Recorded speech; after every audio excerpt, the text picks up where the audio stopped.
എല്ലാവർക്കും great and awesome morning. Back to guide talk. കുറച്ച് നേരം നിങ്ങൾ എനിക്ക് തോന്നുന്നു ഗൈഡ് ടോക്കിൽ എപ്പോഴും കേട്ടിരിക്കുക എന്നുള്ളതിനപ്പുറത്തേക്ക് നിങ്ങളെ തന്നെ നിങ്ങളൊന്ന് കേൾക്കുന്ന മെഡിറ്റേഷൻ കഴിഞ്ഞിട്ടുള്ള ഒരു ലെറ്റർ റൈറ്റിങ്ങിലായിരിക്കും കുറച്ച് സമയം സ്പെൻഡ് ചെയ്തിട്ടുണ്ടാവുക. ഇടയ്ക്കൊക്കെ നമുക്കത് ആവശ്യമാണ്. എപ്പോഴും നമ്മൾ ഓഡിറ്ററി ഫങ്ഷനിങ്ങിലൂടെ മാത്രം കേട്ടിരിക്കുന്ന പ്രൊസീജിയേഴ്സ് മാറ്റിയിട്ട് എഴുതലിനും ഒരുപാട് ഇമ്പാക്റ്റുകൾ ഉണ്ടെന്നുള്ളതാണ്. അപ്പോൾ നിങ്ങൾക്ക് അറിയായിരിക്കും എല്ലാ മൈൻഡ്ഫുൾനെസ് വെൽനെസ് പ്രാക്ടീസുകളിലൊക്കെ എടുത്തു പറയുന്നൊരു പ്രാക്ടീസാണ് ജേർണലിംഗ് എന്ന് പറഞ്ഞത്. എഴുതുന്നതിന് വല്ലാത്ത ഇമ്പാക്റ്റ് ക്രിയേറ്റ് ചെയ്യാൻ വേണ്ടി പറ്റുന്നതാണ്. അപ്പോൾ അതിൽ നമ്മളെക്കുറിച്ച് എഴുതുന്നത്, നമ്മുടെ പാസ്റ്റിനെ കുറിച്ച് എഴുതുന്നത്, നമ്മുടെ പ്രസൻറ്റിനെ കുറിച്ച് എഴുതുന്നത്, നമ്മുടെ ഫ്യൂച്ചറിനെ കുറിച്ച് എഴുതുന്നത് ഒക്കെ ആക്ച്വലി നമ്മുടെ ബ്രെയിനിൽ നന്നായിട്ട് റിവയറിങ് ഉണ്ടാക്കും. അപ്പോൾ നമ്മളെ പാസ്റ്റിൽ ഉണ്ടായിട്ടുള്ള നമുക്ക് നല്ലത് അല്ല എന്ന് തോന്നിയിട്ടുള്ള പല അനുഭവങ്ങളെയും നമ്മളൊരു പേപ്പറിലേക്ക് ഇങ്ങനെ എഴുതി പകർത്തി പോകുമ്പം അവിടെ ഒരു സബ് കോൺഷ്യസ് ഇൻവോൾവ്മെൻറ്റ് കൂടി വരുന്നുണ്ടെന്നാണ് പറയുന്നത്. എഴുതി കഴിയുമ്പം ഒരു റിലീഫായിരിക്കും. ഇപ്പോൾ ചില ആൾക്കാർ ഇങ്ങനെ പറയും, എനിക്ക് വല്ലാത്ത പ്രശ്നമാണ്. നിങ്ങൾക്ക് ചിലർക്ക് അനുഭവം ഉണ്ടായിരിക്കും, ഗൈഡഡ് കോഡൊക്കെ ചെയ്തവരാണെങ്കിൽ. ചിലർ പറയും, എനിക്ക് വല്ലാത്ത പ്രശ്നമാണ്, ആകെ കംപ്ലീറ്റ്ലി ഔട്ടായി പോകുന്നു, ഒരു ക്ലാരിറ്റി ഒന്നും കിട്ടുന്നില്ല എന്നൊക്കെ പറയുന്ന സമയത്ത് എനിക്ക് കുറേ പ്രശ്നങ്ങളുണ്ട്, അങ്ങനെ പ്രശ്നമുണ്ട്, ഇങ്ങനെ പ്രശ്നമുണ്ട് എന്നൊക്കെ പറയും. അപ്പോൾ നമ്മൾ അവരോട് പറയുകയാണ്, നിങ്ങൾക്ക് സെൽഫായിട്ടും ടെസ്റ്റ് ചെയ്യുക, അല്ലെങ്കിൽ മറ്റുള്ളവരോടും പറഞ്ഞു നോക്കാം, നിങ്ങളെ പ്രശ്നങ്ങളൊക്കെ ഒന്ന് നമ്പർ ഇട്ടിട്ട് എഴുതുമെന്ന് ചോദിക്കും. ഒരു വിഷയം എന്താണെന്ന് വെച്ച് കഴിഞ്ഞാൽ, എഴുതുന്ന കാര്യത്തിലേക്ക് വരുമ്പോൾ നമുക്ക് അത്ര വാചാലമാകാൻ പറ്റില്ല. കാരണം നമ്മളൊരു പ്രശ്നത്തെ പറ്റിയിട്ട് നമ്മുടേതായ ബോധത്തിലിരുന്നിട്ട്, നമ്മുടെ കോമൺ സെൽഫിലിരുന്നിട്ട് നമ്മളെ പ്രശ്നം പറയുമ്പം ആരെങ്കിലും പ്രശ്നം മറ്റൊരാളോട് സാഹിത്യ സമ്പുഷ്ടമായിട്ട് പറയും. ഇപ്പോൾ ഉദാഹരണത്തിന് ഉനൈസ എൻ്റെ അടുത്ത് വന്നിട്ട് പറയാണ്, ഗൈഡ് എനിക്ക് ഫുള്ള് പ്രശ്നമാണൊന്നും റെഡി ആവണില്ല ഗൈഡേ എന്ന് പറഞ്ഞുകൊടുക്കുമ്പോൾ ഞാൻ പറഞ്ഞു, എന്ത് പറ്റി മോളെ എന്ന് ചോദിച്ചാൽ അതൊരു ഓപ്പണിംഗ് ആണ് ഉനൈസയായിട്ട് ഇരുന്നിട്ട് ഒരുപാട് അങ്ങ് പറയാൻ. അപ്പോൾ കൊളോക്കിയൽ ലാംഗ്വേജിൽ ഉനൈസയുടെ കോമൺ വൈബ്രേഷനിൽ കോമൺ സെൽഫിൽ ഇരുന്നുകൊണ്ട് നല്ല കംഫർട്ടബിളായിട്ട് കുറേ പറയാം. ആർക്കും തന്നെ വിഷമങ്ങളൊന്നും സാഹിത്യ സമ്പുഷ്ടമായിട്ട് എന്തെന്നറിയില്ല, എനിക്ക് 2 നാളായിട്ട് ഗൈഡെ എൻ്റെ ഉള്ളിൽ ഒരു വ്യത തിങ്ങി നിറയുന്നു, ഇങ്ങനൊന്നും പറയാൻ തോന്നൂല. അത് അവരുടേതായ ലാംഗ്വേജിലൊക്കെ പറഞ്ഞു പോകും. ഇതേ ഉനൈസയോട് ഞാൻ പറയാണ്, okay I can consult you, but do one thing. ഒരു കാര്യം ചെയ്യും, ഒന്ന് ആ പ്രയാസങ്ങൾ എന്താണ് മനസ്സിൽ തോന്നുന്ന പ്രശ്നങ്ങളൊക്കെ ഒന്ന്, കുറേ പ്രശ്നമുണ്ട് പറഞ്ഞില്ലേ, ആ 555 പ്രശ്നങ്ങൾ ഒന്ന് എഴുതുമെന്ന് ചോദിച്ചാൽ, അല്ല ഗൈഡ് എന്താ 555 എന്നൊക്കെ പറഞ്ഞത് അത്ര ഒന്നും ഉണ്ടാവാൻ ചാൻസ് ഇല്ല. പക്ഷേ ഈ സംസാരിക്കുന്ന ടോണ് കേൾക്കുമ്പോൾ 1000ൻ്റെ മീതെയാണെന്ന് നമുക്ക് തോന്നിപ്പോവും. അവർ പേനയും പേപ്പർ എടുത്ത് കൊടുത്തു കഴിഞ്ഞാൽ അപ്പം തന്നെ മൈൻഡ് നമ്മളെ പറ്റിക്കുന്നിടത്തും സ്റ്റക്കാവും. കാരണം മൈൻഡ് ചിന്തിക്കുന്നത് കുറച്ച് പണിയാണിത്, നമ്പറൊക്കെ ഇട്ട് എഴുതാന്ന് പറഞ്ഞാൽ. അപ്പോൾ അതിനെ സോർട്ട് ചെയ്തിട്ട് ഷോർട്ടാക്കിയിട്ട് 555 തികയ്ക്കാൻ വേണ്ടി ആരും പ്രശ്നങ്ങൾ എഴുതൂല. അപ്പോൾ സോർട്ട് ചെയ്ത് ഷോർട്ടാക്കിയിട്ട് എന്താ നമ്മൾ മൈൻഡ് ചെയ്യുക, ഈ പ്രശ്നം ആ പ്രശ്നം മറ്റേത് ഇതൊക്കെ ഒന്ന് തന്നെയാണല്ലോ, അപ്പോൾ ഇത് 10-15 ഒറ്റ ലിസ്റ്റിൽ എഴുതാം, അങ്ങനെ അങ്ങ് ഒരുമിച്ച് എഴുതി തുടങ്ങും. അങ്ങനെ നോക്കുന്ന സമയത്ത് 500-ലേറെ പ്രശ്നം ഉണ്ടെന്ന് തോന്നിയ ആൾക്ക് ചിലപ്പം 10ൻ്റെ മുകളിൽ പ്രശ്നം എത്തൂല എന്നുള്ളതാണ്. ഇതാണ് ജേർണലിങ്ങിൻ്റെ ഇമ്പോർട്ടൻസ്. നമ്മുടെ മനസ്സ് അതിന് നമ്മൾ കേൾക്കാനിരുന്ന് കൊടുത്തു കഴിഞ്ഞാൽ മൂപ്പര് ഭയങ്കര ഹാപ്പിയാണ്. കേൾക്കുക എന്നുള്ളതൊരു നല്ല സ്കില്ലാണ്. ലിസണിങ് കൊണ്ട് ഒരുപാട് ഹീലിംഗ് സംഭവമൊക്കെ ശരി തന്നെ. പക്ഷെ ചില സമയത്ത് നമ്മൾ കേൾക്കാനുണ്ട് എന്ന് കേട്ട് കഴിഞ്ഞാൽ മൂപ്പര് വ്യതകളും പരാതികളും നിർത്താതെ പറഞ്ഞുകൊണ്ടിരിക്കും. ഇനി ഇതിന് വല്ല മാറ്റം ഉണ്ടാവണമെങ്കിൽ ഈ പരാതികളും പ്രശ്നങ്ങളും പറയുന്ന മനസ്സിനെ പരിഗണിക്കുന്നത് പോലെ തന്നെ പരിഹാരം തരുന്ന ഒരു മാനസിക തലം നമുക്കുള്ളിലുണ്ട്, പരിഹാരം തരുന്ന ഒരു ഇടം നമുക്കുള്ളിലുണ്ട്. അതിന് നമുക്ക് മൈൻഡ് എന്ന് പറഞ്ഞിട്ട് മനസ്സുമായിട്ട് ചർച്ച ചെയ്യുമ്പോൾ അങ്ങനെ പറയാം, അല്ലെങ്കിൽ ഒരു ഹയർ സെൽഫ് എന്നൊക്കെ നമുക്ക് പറയാം. ഹയർ കോൺഷ്യസ്നെസ്, അല്ലെങ്കിൽ true self, absolute mind, divine mind, intuitive mind. പലയിടത്തും അയാൾ പല പേരിൽ അറിയപ്പെടുന്നു. ലൂസിഫർ സിനിമയിൽ പറഞ്ഞതുപോലെ ഓരോരുത്തർക്ക് അങ്ങനെ ഓരോന്നാന്ന് പറഞ്ഞതുപോലെ നമുക്കുള്ളിൽ ഈ പരിഹാരം തരുന്ന മനസ്സുണ്ട്. ഈ പരിഹാരം തരുന്ന മനസ്സിൻ്റെ പ്രത്യേകത എന്താ വെച്ച് കഴിഞ്ഞാൽ, ഇങ്ങേർക്ക് കുറേ ഡയലോഗ് അടിക്കുന്ന വലിയ താല്പര്യമൊന്നുമില്ല, ഒരു കുറച്ച് വാക്കിൽ ഉത്തരം പറഞ്ഞങ്ങ് പോകുന്നുള്ളതാണ്. അപ്പോൾ ഈ രൂപേണ നമുക്കുള്ളിൽ 2 തലമുണ്ട്. അപ്പം നമ്മളെപ്പോഴും നമ്മളെ പ്രശ്നം പറഞ്ഞുകൊണ്ടിരിക്കുന്ന, പ്രയാസങ്ങൾ മാത്രം പറഞ്ഞുകൊണ്ടിരിക്കുന്ന മനസ്സിനാണ് കേട്ടുകൊണ്ടിരിക്കണമെങ്കിൽ നമുക്ക് എന്താ തോന്നുക, എനിക്ക് ഫുള്ള് പ്രശ്നമാണെന്ന്, കംപ്ലീറ്റ്ലി പ്രശ്നങ്ങളാണെന്ന്. എന്നാൽ അതേ നമുക്കുള്ളിൽ തന്നെ പരിഹാരങ്ങൾ സംസാരിക്കുന്ന ഒരു മനസ്സുണ്ട്. അതിനെ നമ്മൾ പ്രശ്നം ഉണ്ടാകുമ്പോൾ അതിന് പരിഹാരം തരാൻ വേണ്ടി മാത്രം കേൾക്കുമ്പോൾ അത് കുറച്ചേ സംസാരിക്കും. എന്നാൽ പ്രശ്നങ്ങളെ തന്നെ ഫോക്കസ് ചെയ്യാതെ അറിയാൻ വേണ്ടിയിട്ട്, അന്വേഷിക്കാൻ വേണ്ടിയിട്ട് ആ മൈൻഡിനെ നമ്മൾ ഉപയോഗിച്ച് കഴിഞ്ഞിട്ടുണ്ടല്ലോ, ആ മൈൻഡ് പിന്നെ നിർത്തൂല. ചില ആൾക്കാരുണ്ട്, അവരുടെ മനസ്സ് അവർക്ക് ഉത്തരങ്ങൾ മാത്രമേ കൊടുക്കുന്നുള്ളൂ, പരിഹാരങ്ങളല്ല, ഉത്തരങ്ങൾ മാത്രമേ കൊടുക്കുന്നുള്ളൂ. എന്തൊക്കെ ഉത്തരങ്ങൾ? എനിക്ക് കുറേ മുന്നേ ഉണ്ടായിരുന്ന പല ചോദ്യങ്ങൾക്കുള്ള ഉത്തരം, പല പ്രശ്നങ്ങൾക്കുള്ള പരിഹാരം എന്ന് കൂട്ടണ്ട, ചോദ്യങ്ങൾക്കുള്ള ഉത്തരവും പ്രശ്നങ്ങൾക്കുള്ള പരിഹാരവും ചില ഇടങ്ങളിൽ സെയിം ആയിരിക്കും, ചില ഇടങ്ങളിൽ സെയിം അല്ല. അപ്പം ഞാൻ പറയാറുള്ളത്, പരിഹാരം തരാൻ പറ്റുന്ന മനസ്സിനെ നമ്മൾ ഉപയോഗിക്കേണ്ടത് ഉത്തരം തരുന്ന മനസ്സാക്കിയിട്ടാണ്. നമുക്ക് ആൻസേഴ്സ് തന്നുകൊണ്ടിരിക്കുന്ന മനസ്സുണ്ട്. ഈ മനസ്സ് വാചാലമായി കഴിഞ്ഞാലുള്ള രസം എന്താ പറയുക നിങ്ങൾക്ക്, ഭാവിയിൽ വരാൻ പോകുന്ന പ്രശ്നങ്ങൾക്കുള്ള പരിഹാരങ്ങൾ ഒക്കെ ഇപ്പം തന്നെ ഉത്തരമായിട്ട് അങ്ങ് തരുന്നുണ്ടായിരിക്കും, ഇപ്പോഴേ കമ്മ്യൂണിക്കേറ്റ് ചെയ്ത് വെച്ചിട്ടുണ്ടായിരിക്കും, നേരത്തെ തന്നെ അഡ്വാൻസ് ചെയ്തിട്ട് നമുക്ക് ഉത്തരങ്ങൾ തന്നുകൊണ്ടിരിക്കുന്നതാണ്. ഈ മനസ്സിനെ യൂട്ടിലൈസ് ചെയ്യാനുള്ള, ഈ മനസ്സിനെ പരിപോഷിപ്പിക്കാനുള്ള, അങ്ങേരുടെ ഗൈഡൻസ് കൂടുതൽ എടുക്കാനുള്ള ഒരു അവസരമാണ് ആക്ച്വലി ജേർണലിംഗ് എന്നൊക്കെ പറഞ്ഞാൽ. ഞാൻ പറയുന്നു, ജേർണലിംഗ് ചെയ്യുന്ന സമയത്ത് നമ്മൾ കുറച്ച് സ്മാർട്ടാവും. നിങ്ങൾ ആലോചിക്കുക, ഒരു പേപ്പറിലേക്ക് നിങ്ങളൊരു കാര്യം, പ്രശ്നം എഴുതുകയാണെങ്കിൽ നമ്മൾ നമ്മുടേതായ ഭാഷയിൽ ഇന്ന് ഓൻ എന്നെ തല്ലി, നാളെ ഓൾ എന്നെ പറ്റി എന്ത് പറയുമെന്ന് എനിക്കറിയില്ല, ഈ ഒക്കെ ശൈലിയിൽ നമുക്കങ്ങനെ എഴുതി വെക്കാൻ പറ്റില്ലല്ലോ. അപ്പം നമ്മൾ എഴുതുമ്പോൾ ഇന്ന് അവൾ എന്നെ തല്ലി എന്ന് പറയുമ്പോൾ തന്നെ ശൈലി മാറും. അപ്പം ഇതൊരു കണക്ഷൻ കിട്ടുന്നില്ല, അപ്പോഴേക്ക് ആ പ്രശ്നം നമ്മൾ ഡിസസോസിയേറ്റ് മോഡിലേക്ക് പോയെന്നുള്ളതാണ്. ഇതാണ് ജേർണലിങ്ങിൻ്റെ ഏറ്റവും ബ്യൂട്ടിഫുൾ ആയിട്ടുള്ള പാർട്ട് എന്ന് പറയുന്നത്. ഇപ്പോൾ ജേർണലിംഗ് ഇൻ ദ സെൻസ്, നമുക്കറിയാവുന്ന പലതരം ജേർണൽ ഉണ്ടായിരിക്കും. ഇപ്പോൾ ഗ്രാറ്റിറ്റ്യൂഡ് ജേർണൽ, ഇങ്ങനെ പല ജേർണൽ ഉണ്ടായിരിക്കും. ജേർണലിംഗ് എന്ന് പറഞ്ഞാൽ നമ്മൾ ഉദ്ദേശിച്ച ഗ്രാറ്റിറ്റ്യൂഡ് ജേർണൽ എഴുതണ മോഡൽ എഴുതൽ മാത്രമല്ല, നമ്മളിപ്പോൾ ഒരു ലെറ്റർ എഴുതാണെങ്കിലും അതിൻ്റെ ഇൻറ്റൻഷനാണ് അതൊരു ജേർണൽ ഫോർമാറ്റിലേക്ക് പോകണോ വേണ്ടതെന്ന് തീരുമാനിക്കണം. ഇപ്പോൾ കുറച്ച് നേരത്തെ നിങ്ങളോട് ഒരു ഫ്യൂച്ചർ സെൽഫിന് ലെറ്റർ എഴുതാൻ പറഞ്ഞു, അതൊരു ലെറ്റർ റൈറ്റിംഗ് എന്നതിനപ്പുറത്തേക്ക് അതൊരു ജേർണലിംഗ് കൂടിയാണ്. നിങ്ങളുടെ ഒരു സീക്കിംഗ് ആണത്, നിങ്ങൾക്കുള്ളിലുള്ള നിങ്ങളുടെ future self in the sense നിങ്ങളുടെ ഉള്ളിൽ തന്നെ നിങ്ങളുടെ ഫ്യൂച്ചറിലേക്ക് പ്രൊജക്റ്റ് ചെയ്ത് കാര്യങ്ങളെ കണ്ട് മനസ്സിലാക്കി നിങ്ങളെ ഗൈഡ് ചെയ്യാൻ പറ്റുന്ന ഒരു മൈൻഡ് നിങ്ങളുടെ ഉള്ളിലുണ്ട്. 5 ദിവസം കഴിഞ്ഞാൽ, 10 ദിവസം കഴിഞ്ഞാൽ എന്ത് സംഭവിക്കും?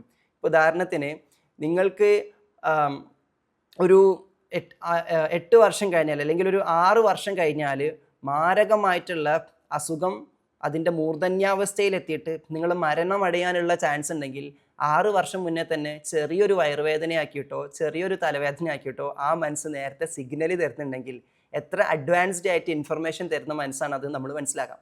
അപ്പോൾ ഇത്തരത്തിൽ നമ്മൾക്ക് ഫ്യൂച്ചർ സേഫ് ആക്കാനുള്ള, നമ്മുടെ ഫ്യൂച്ചറിനെ കുറിച്ച് നമുക്ക് റിമൈൻഡ് ചെയ്ത് തരാൻ പറ്റുന്ന, അലേർട്ട് ചെയ്ത് തരാൻ പറ്റുന്ന ഒരു മൈൻഡ് നമ്മുടെ ഉള്ളിലുണ്ട്. ഈ മൈൻഡിനെ നമ്മൾ ഇങ്ങോട്ട് ഗൈഡ് ചെയ്യാനും പറ്റും.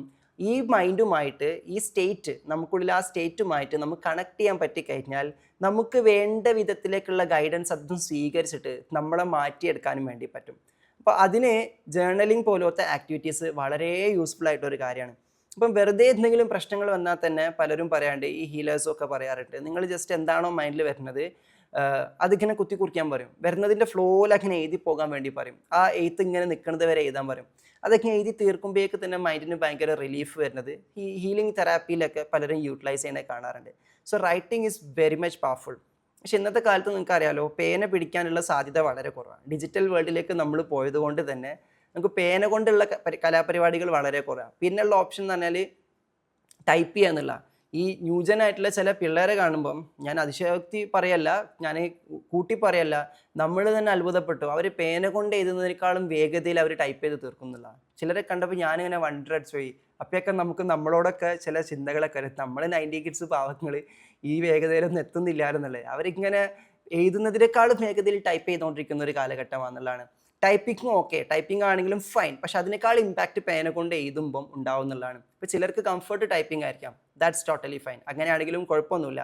ഈ ടൈപ്പ് ചെയ്യുന്ന സമയത്താണെങ്കിലും എഴുതുന്ന സമയത്താണെങ്കിലും നമ്മളെ മനസ്സിലുള്ള ചിന്തകൾക്കും അതുപോലെ തന്നെ ആ ടോണും, ആ പ്രയാസങ്ങൾക്ക് പ്രശ്നങ്ങൾക്കൊക്കെ ഒരു ടോൺ ഉണ്ടായിരിക്കും. ഈ ടോണിനോടൊപ്പം നമ്മൾ ബോഡിയെ കൂടി ചലിപ്പിക്കുകയാണ്. ദാറ്റ് മീൻസ് നമ്മൾ ആ പ്രയാസത്തിനോടൊപ്പം ഒഴുകാണ്. ഒരു ബോഡി മൂവ്മെൻറ്റ് കൂടി കൊടുക്കുമ്പം, നിങ്ങൾ ആലോചിച്ച് നോക്കിയേ, നമുക്ക് കോപം വരുന്ന സമയത്ത്, ദേഷ്യം വരുന്ന സമയത്ത് പ്രവാചകർ നിർദ്ദേശിച്ചിട്ടുള്ള ഒരു മരുന്നാണ്, നിങ്ങൾ ഇരിക്കുകയാണെങ്കിൽ എണീറ്റ് നിൽക്കുകയാണെങ്കിൽ നിങ്ങൾ നടക്കുക. സിംപ്ലി പറഞ്ഞാൽ മൂവ് യുവർ സെൽഫ്. നിങ്ങളുടെ ബോഡി പോസ്ചറിൽ മാറ്റം വരുത്തിക്കൊണ്ടിരിക്കുക. ഇനി പല ആളുകൾക്കും നല്ല സ്ട്രെസ്സോ ടെൻഷനോ വന്നാൽ അതൊന്നും പെട്ടെന്നൊന്ന് റിലീഫ് ആവാൻ വേണ്ടി ചില ആൾക്കാർ ചെയ്യൽ എന്താ, ഒരു റൈഡ് പോവാം, ഒരു യാത്ര പോവാം, ഒന്ന് മൂവ് ചെയ്യുക എന്നുള്ളതാണ്. അതൊന്നും പോസിബിൾ അല്ലാത്തവർക്ക് എളുപ്പത്തിൽ ചെയ്യാൻ പറ്റുന്ന കാര്യമാണ് എന്തെങ്കിലുമൊക്കെ ഒന്ന് കുറിക്കുക എന്നുള്ളൊരു സംഭവം. ഇപ്പം വേറെ ചില ആൾക്കാർക്ക് പേനയും പേപ്പറുമായിട്ട് അവരുടെ ഹയർ സെൽഫ് പേനയിലേക്ക്, ആ മൂവ്മെൻറ്റിലേക്ക് കണക്റ്റഡ് ആയിട്ടുള്ള ആൾക്കാർക്ക് അവർ വേദന വന്നാൽ, പ്രയാസങ്ങൾ വന്നാൽ ബുക്കും പേപ്പറും എടുക്കുമ്പോഴേക്ക് അവരെ പ്രയാസങ്ങളൊക്കെ അവർ ഹയർ സെൽഫ് എന്നായിരിക്കും പ്രോസസ്സ് ചെയ്യുന്നത്. അതുകൊണ്ട് ആ പ്രയാസങ്ങളൊക്കെ അവർ കുത്തി കുറിക്കുമ്പോഴേക്ക് കവിതയായിട്ട് മാറും. അപ്പോൾ അതൊരു ഗുണമുള്ള സാധനമാണെന്ന് വേണമെങ്കിൽ പറയാം. കാരണം അതിനെ ആക്കി മാറ്റി എന്നുള്ളതാണ്. അപ്പോൾ ഇങ്ങനെ ജേർണലിംഗ് കൊണ്ട് കുറേ ബെനിഫിറ്റ് ഉണ്ട്. നമ്മുടെ പ്രശ്നങ്ങളെ നമ്മൾ നോക്കി കാണുന്നതിൻ്റെ നിലവാരം ഉയരും എന്നുള്ളതാണ്. മാത്രമല്ല നമുക്ക് പ്രശ്നത്തിൻ്റെ അതിനെ നോക്കിക്കാണുന്ന നിലവാരം ഉയർത്തുക എന്നുള്ളത് മാത്രമല്ല, അതിന് മീതെയായിട്ട് നമ്മൾക്കുള്ളിൽ ഗൈഡൻസ് തരാൻ പറ്റുന്ന മൈൻഡുമായിട്ട് കണക്ട് ചെയ്യൽ അത് വളരെ നമ്മളെ യൂസ്ഫുൾ ആക്കുന്ന സഹായിക്കുന്ന ഒരു കാര്യമാണ്. അപ്പോൾ അതുകൊണ്ടാണ് നമ്മൾ പലപ്പോഴും GCA കഴിഞ്ഞാൽ ഡെയിലി എന്തെങ്കിലും അഫർമേഷൻ റൈറ്റിങ്ങോ, അപ്പോൾ നമ്മൾ എല്ലാ പ്രോഗ്രാമിലും മെൻറ്ററിങ് ആവട്ടെ ഏത് പ്രോസസ്സിലും അത് തുടങ്ങുന്നതിന് മുന്നേ ഒരു മെഡിറ്റേറ്റീവ് പ്രോസസ്സ് കഴിഞ്ഞാൽ പിന്നെ വേഗം എന്തെങ്കിലും അഫർമേഷൻ റൈറ്റിങ്ങോ അല്ലെങ്കിൽ വിഷ് ലിസ്റ്റ് റൈറ്റിങ്ങോ എന്തെങ്കിലുമൊക്കെ നമ്മളിങ്ങനെ എഴുതിപ്പിച്ചുകൊണ്ടിരിക്കുന്നത് ആ ഒരു കണക്ഷൻ കൊണ്ടുവരിക എന്നുള്ളതാണ്. ഈ റിട്ടേൺ ഗോളിന് ഭയങ്കര ഇമ്പാക്റ്റ് ഉണ്ട്. മൈൻഡിൽ കൊണ്ടു നടക്കുന്ന ഗോളും അതിനപ്പുറത്തേക്ക് അതൊരു റിട്ടേൺ ഗോളാക്കി വെക്കുമ്പം, നമ്മൾ എഴുതി വെച്ചിട്ടുള്ള ഗോളാക്കി വെക്കുമ്പം ഭയങ്കര ഇമ്പാക്റ്റാണ്. ഞാൻ കുറച്ച് മുന്നേക്ക് ഇങ്ങനെ എൻ്റെ പിറകോട്ടുള്ള സംഭവങ്ങളൊക്കെ എടുത്തു നോക്കുമ്പം എനിക്ക് പണ്ട് ഈ ഡെയിലി ഡയറി എഴുതുന്ന സ്വഭാവം ഇല്ലെങ്കിൽ കൂടി സ്കൂളിൽ നിന്നും പണ്ട് ഈ ഡയറി റൈറ്റിംഗ് ഒക്കെ ഉണ്ടാവുമല്ലോ. അപ്പം ഈ ഡയറി എഴുതുന്നത് ഒരു താല്പര്യമുള്ളൊരു കാര്യം ആയതുകൊണ്ട് വിശദീകരിച്ചൊന്നും എഴുതില്ലെങ്കിൽ കൂടി ഞാൻ ചെറുതായിട്ട് എനിക്ക് തോന്നുമ്പോൾ കുറച്ച് ഡയറി ഇങ്ങനെ എഴുതി വെക്കായിരുന്നു.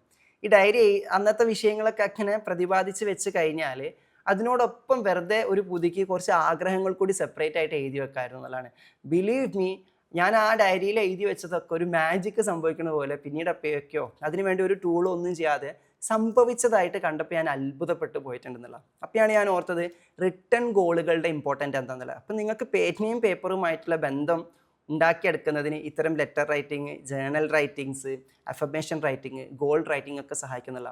നിങ്ങൾക്ക് എത്ര തന്നെ വലിയ ആഗ്രഹങ്ങളുണ്ടോ, നിങ്ങൾ എന്തൊക്കെ നേടിയെടുക്കണം എന്ന് ആഗ്രഹിക്കുന്നുണ്ടോ, ഞാൻ പറയുന്നു അത് എഴുതുക എന്നത് ഭയങ്കര ഇമ്പോർട്ടൻ്റാണ്. എനിക്ക് ചില ഘട്ടങ്ങളിൽ, ഞാൻ എൻ്റെ പേഴ്സണൽ എക്സ്പീരിയൻസ് പറയുകയാണ്, ചില ഘട്ടങ്ങളിൽ ഈ ഫിനാൻഷ്യൽ ചലഞ്ചുകൾ വരുന്ന ഘട്ടങ്ങളുണ്ടെങ്കിൽ ചിലപ്പോൾ നമ്മൾ ഉദ്ദേശിച്ചതിനേക്കാളും കൂടുതൽ കാര്യങ്ങൾ ചില സമയത്ത് നമുക്ക് മാനേജ് ചെയ്ത് പോകേണ്ടി വരും ചില സിറ്റുവേഷൻസിൽ.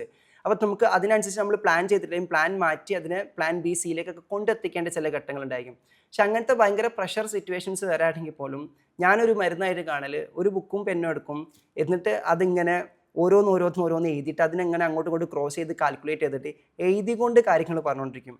ചില ആൾക്കാർ ഡ്രീം ഷെയർ ചെയ്യുന്നത് കണ്ടിട്ടുണ്ടോ? അവർ വെറുതെ പറയില്ല. ഷെയർ ചെയ്യണമെങ്കിൽ അത് ഉള്ളിൽ നിന്ന് വരുന്ന സാധനമാണെങ്കിൽ ആവശ്യമില്ലാണ്ട് ഒരു പേപ്പറും പെന്നും ബുക്കൊക്കെ എടുത്തിട്ട് ആ ഒരു ബുക്കൊക്കെ എടുക്കും.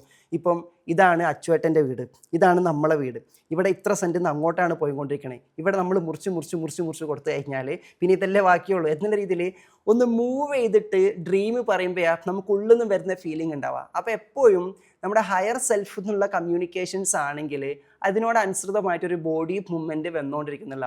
ഒരാൾക്കും ഇങ്ങനെ ഇരുന്നിട്ട് എൻ്റെ സ്വപ്നങ്ങൾ കുറച്ച് വലുതാണ്, ഞാൻ വലിയവനാകണമെന്നാണ് ഉദ്ദേശിക്കുന്നത്, ഇത് നടക്കും എന്നാണ് എനിക്ക് തോന്നുന്നത്. ഇത് കേൾക്കുന്നവർ തന്നെ പറയും ഒരിക്കലും നടക്കൂല ഹേ. എന്നാൽ ചില കുട്ടികളോടൊക്കെ ഞാൻ പറയാറുണ്ട്, സ്കൂളിലൊക്കെ മുന്നേ ക്ലാസ്സസ് ഒക്കെ എടുക്കാൻ പോകുമ്പം ചില കുട്ടികളോടൊക്കെ എന്താ ആഗ്രഹം മക്കളെ എന്ന് വെച്ചാൽ നമ്മൾ ഭയങ്കര ആവേശത്തിലായിരിക്കും ചോദിക്കേണ്ടത്. അപ്പോൾ എന്താ ആഗ്രഹം മോളെ, എന്താ നിങ്ങളുടെ ആഗ്രഹം എന്ന് വെച്ചാൽ ഒരു ഡോക്ടറൊക്കെ ആവണം എന്നാണ്. ഒരു കാലത്തും ആവില്ല, ഓരെ തളർത്താൻ വേണ്ടി പറയുന്നില്ല എന്നുള്ളൂ. എന്നാൽ വേറെ ചില കുട്ടികളുണ്ട്, അവരോട് ചോദിച്ചാൽ സാർ എനിക്കൊരു ഡോക്ടർ ആവണമെന്നാണ് ആഗ്രഹം, ഞാൻ ഡോക്ടറായിട്ട് ഇന്ന കോളേജിൽ പഠിക്കണം എന്നാണ്, അത് കഴിഞ്ഞിട്ട് സ്പെഷ്യലൈസേഷൻ ഇന്നലെ ചെയ്യുന്നതാണ്, ഞാൻ നോക്കി വെച്ച കോളേജ് ഇതാണ്, അത് കഴിഞ്ഞിട്ട് 3 വർഷം എനിക്ക് ഇവിടെ പ്രാക്ടീസ് ചെയ്ത് ദെൻ ഇങ്ങോട്ട് മൂവ് ചെയ്യണമെന്നാണ്. ഈ കഥകൾ പറയുമ്പോൾ അവരെ ബോഡി നന്നായിട്ട് മൂവ് ചെയ്യുന്നുണ്ടായിരിക്കും, അതിനനുസരിച്ച് ആ ഇമോഷൻസ് നമുക്ക് പിക്ക് ചെയ്യാൻ പറ്റും. അപ്പോൾ അവരെ ബോഡി വിൽ ബി കമ്മ്യൂണിക്കേറ്റിംഗ്, അവർക്കത് കിട്ടുമോ അല്ലെങ്കിൽ അവരതിലേക്ക് പ്രിപ്പയർഡ് ആണോ എന്നുള്ള കാര്യം ബോഡി ലാംഗ്വേജ് എന്ന് പറഞ്ഞ പോലെ അവരുടെ ശരീരത്തിൽ അത് കമ്മ്യൂണിക്കേറ്റ് ചെയ്തുകൊണ്ടിരിക്കുന്നുണ്ടായിരിക്കും.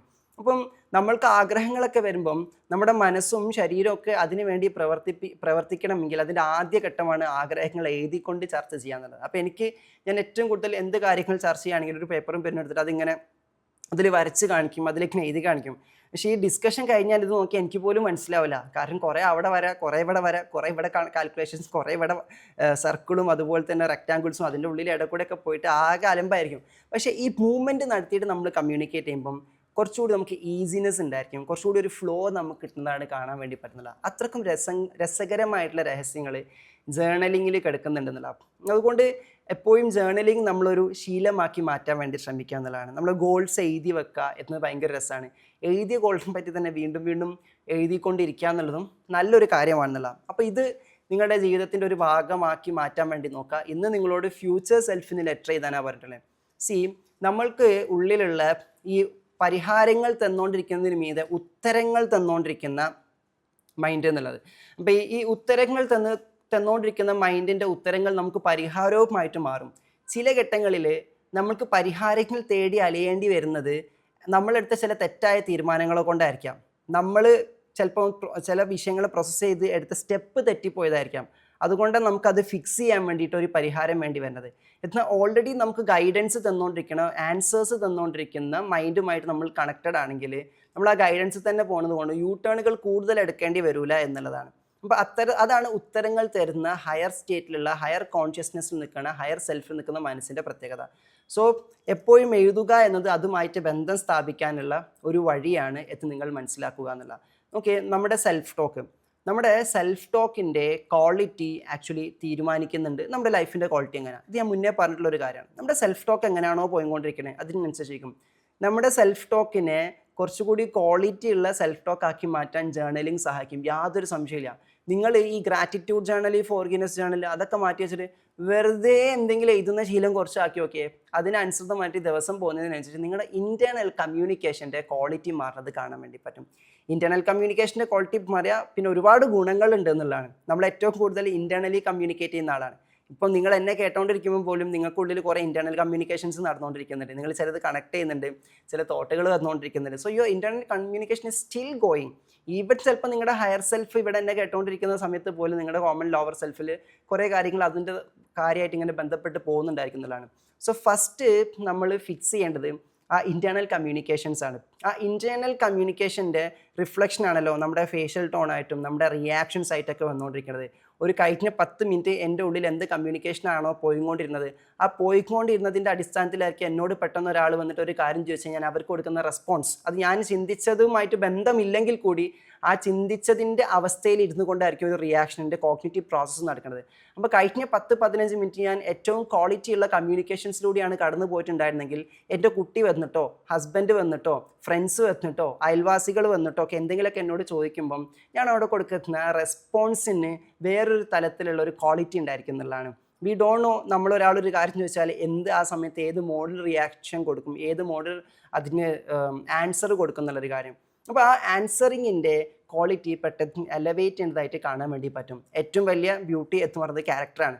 ക്യാരക്ടർ ഏറ്റവും ബ്യൂട്ടിഫുൾ ആക്കി വെക്കാൻ നമ്മൾ നോക്കുന്നുണ്ടെങ്കിൽ കൂടിയും നമ്മളതിൻ്റെ പാഠങ്ങളൊക്കെ പഠിച്ചിട്ടുണ്ടെങ്കിൽ കൂടി നമ്മൾ പോലും അറിയാതെ നമ്മുടെ ഇൻറ്റേർണൽ കമ്മ്യൂണിക്കേഷൻസ് നമ്മുടെ ക്യാരക്ടറിൻ്റെ ക്വാളിറ്റി എന്താണെന്ന് ഡിസൈഡ് ചെയ്തുകൊണ്ടിരിക്കുന്നുണ്ട് എന്നുള്ളതാണ്. അപ്പോൾ ആ ഇൻറ്റേർണൽ കമ്മ്യൂണിക്കേഷൻ ഏറ്റവും നന്നായിട്ട് റിവയർ ചെയ്യാൻ ജേർണലിംഗ് സഹായിക്കും. അതുകൊണ്ട് ജേർണലിംഗ് എന്നുള്ളതൊരു ശീലമാക്കി മാറ്റുന്നില്ല. പക്ഷേ ഞാൻ പറയും ശീലമാക്കി മാറ്റുക എന്ന് പറഞ്ഞാൽ ശീലത്തിലേക്ക് ഇങ്ങനെ കൊണ്ടുവരുമ്പോഴേക്ക് ശീലമാകുമ്പം വരുന്ന ഏറ്റവും വലിയ പ്രശ്നമാണ് ആ തുടക്കക്കാരൻ്റെ ആകാംക്ഷ, ആ തുടക്കക്കാരൻ്റെ ആവേശം, ആ തുടക്കക്കാരൻ്റെ ഒരു ഇമോഷണൽ ഫീൽ ഉണ്ടല്ലോ, അതൊക്കെ നഷ്ടപ്പെട്ടു പോയിട്ട് ശീലമാക്കുന്നുണ്ടെങ്കിൽ അതൊരു ദുശീലമായി മാറി എന്നാണ് ഞാൻ എപ്പോഴും പറയാന്നുള്ളതാണ്. അപ്പം ഒരു സിഗരറ്റ് വലിക്കുന്നത് അത് തുടങ്ങുന്നതും തുടരുന്നതും ഒക്കെ ദുശീലം തന്നെയാണെന്നുള്ളതാണ്. പക്ഷേ ഒരു എക്സാമ്പിളായിട്ട് പറയുകയാണെങ്കിൽ തുടങ്ങുന്ന സമയത്ത് ഭയങ്കര ആവേശമായിരിക്കും, ചില ആൾക്കാർക്ക് അത് തുടരുമ്പോഴും അതേ ആവേശമായിരിക്കും, അത് കിട്ടിയിട്ടില്ലെങ്കിൽ അത് കിട്ടുമ്പോഴൊരു ആവേശം. ഇങ്ങനെ പോയിക്കൊണ്ടിരിക്കുകയാണെങ്കിൽ അതാണ് ശരിയായ ശീലം. ദുശീലമാണെങ്കിൽ കൂടി ദുശീലത്തിലെ ശരിയായ ശീലത്തിൻ്റെ ശൈലി എന്ന് പറയുന്നത് അതാണെന്നുള്ള. പിന്നെ വേറെ ചില ആൾക്കാരുണ്ട് അവർക്ക് സിഗരറ്റിനോട് ഭയങ്കര താല്പര്യമാണ്. ഇവിടെ ഒരു ഡിസ്ക്ലൈമർ ഉണ്ട്, വി ഡോണ്ട് പ്രൊമോട്ട് സിഗരറ്റ് വലിക്കൽ. ഇനി ഇത് മാത്രം കട്ട് ചെയ്തിട്ട് എന്തെങ്കിലും സംസാര വിഷയം ഉണ്ടാക്കണ്ട എന്നുള്ളതാണ്. അപ്പം വേറെ ചില ആൾക്കാരുണ്ട് അവർ സിഗരറ്റ് ആദ്യം ഒരു എന്താ പറയുക ഒരു ക്യൂരിയോസിറ്റിയുടെ പുറത്ത് തുടങ്ങുന്നു, പിന്നെ അത് പാറ്റേൺ ആകുന്നു, പിന്നെ അതിന് രസമൊന്നും ഇല്ലെങ്കിൽ കൂടി ഇതിങ്ങനെ വെറുതെ ഊതിക്കൊണ്ടിരിക്കണം, ഊതിയിട്ടില്ലെങ്കിൽ ഒരു സുഖമില്ല, എത്തുന്നതുകൊണ്ട് അതിങ്ങനെ പോയിക്കൊണ്ടിരിക്കുകയാണ്, വേറൊരു രസവും കിട്ടുന്നില്ല എന്ന പോയിന്റിലാണെങ്കിൽ ഈവൻ അയാളെ നശിപ്പിച്ചുകൊണ്ടിരിക്കുന്നുണ്ട്, അയാൾക്കാണെങ്കിൽ അത് വലിക്കുന്നതിൻ്റെ ഗുണം പോലും കിട്ടുന്നില്ല. അങ്ങനത്തെ ചില ശീലങ്ങളുണ്ട്. അത് വല്ലാത്തൊരു ശീലമാണ്, വല്ലാത്ത കഷ്ടം കൂടിയാണ്. മറ്റുള്ളവരെ സംബന്ധിച്ചിടത്തോളം അവർ ഓൾറെഡി നശിക്കുന്നുണ്ട്, കുറച്ച് നേരം ആസ്വാദനയ്ക്ക് കിട്ടുന്നുണ്ട്. വേറെ ചില ആൾക്കാർക്ക് ആസ്വാദനത്തിന് വേണ്ടിയിട്ട് ചിലത് ശീലമാക്കി മാറ്റിയിട്ട് ആസ്വാദനത്തിന് പകരം ശീലം മാത്രമായി പോയ അവസ്ഥകളുണ്ട്. അതും ഭയങ്കര പ്രശ്നമായിട്ടൊരു കാര്യമാണെന്നുള്ളതാണ്. അപ്പോൾ ഇതല്ല, ഇപ്പോൾ നമ്മൾ ഈ ജേർണലിങ്ങിൻ്റെ ഹരം കിട്ടുക എന്ന് പറഞ്ഞാൽ ഞാനിപ്പോൾ ഡെയിലി ജേർണൽ ചെയ്യുന്ന ആളൊന്നുമല്ല. ചിലപ്പോൾ ഞാൻ ഡെയിലി ജേർണൽ ചെയ്ത് കഴിഞ്ഞാൽ ഇത് ഗുണത്തേക്കാൾ കൂടുതൽ ദോഷമാകാനും സാധ്യത ഉണ്ട്. ഏതുപോലെ ഈ പറഞ്ഞ രീതിയിലേക്ക് അത് ശീലമാക്കി മാറ്റിയാൽ.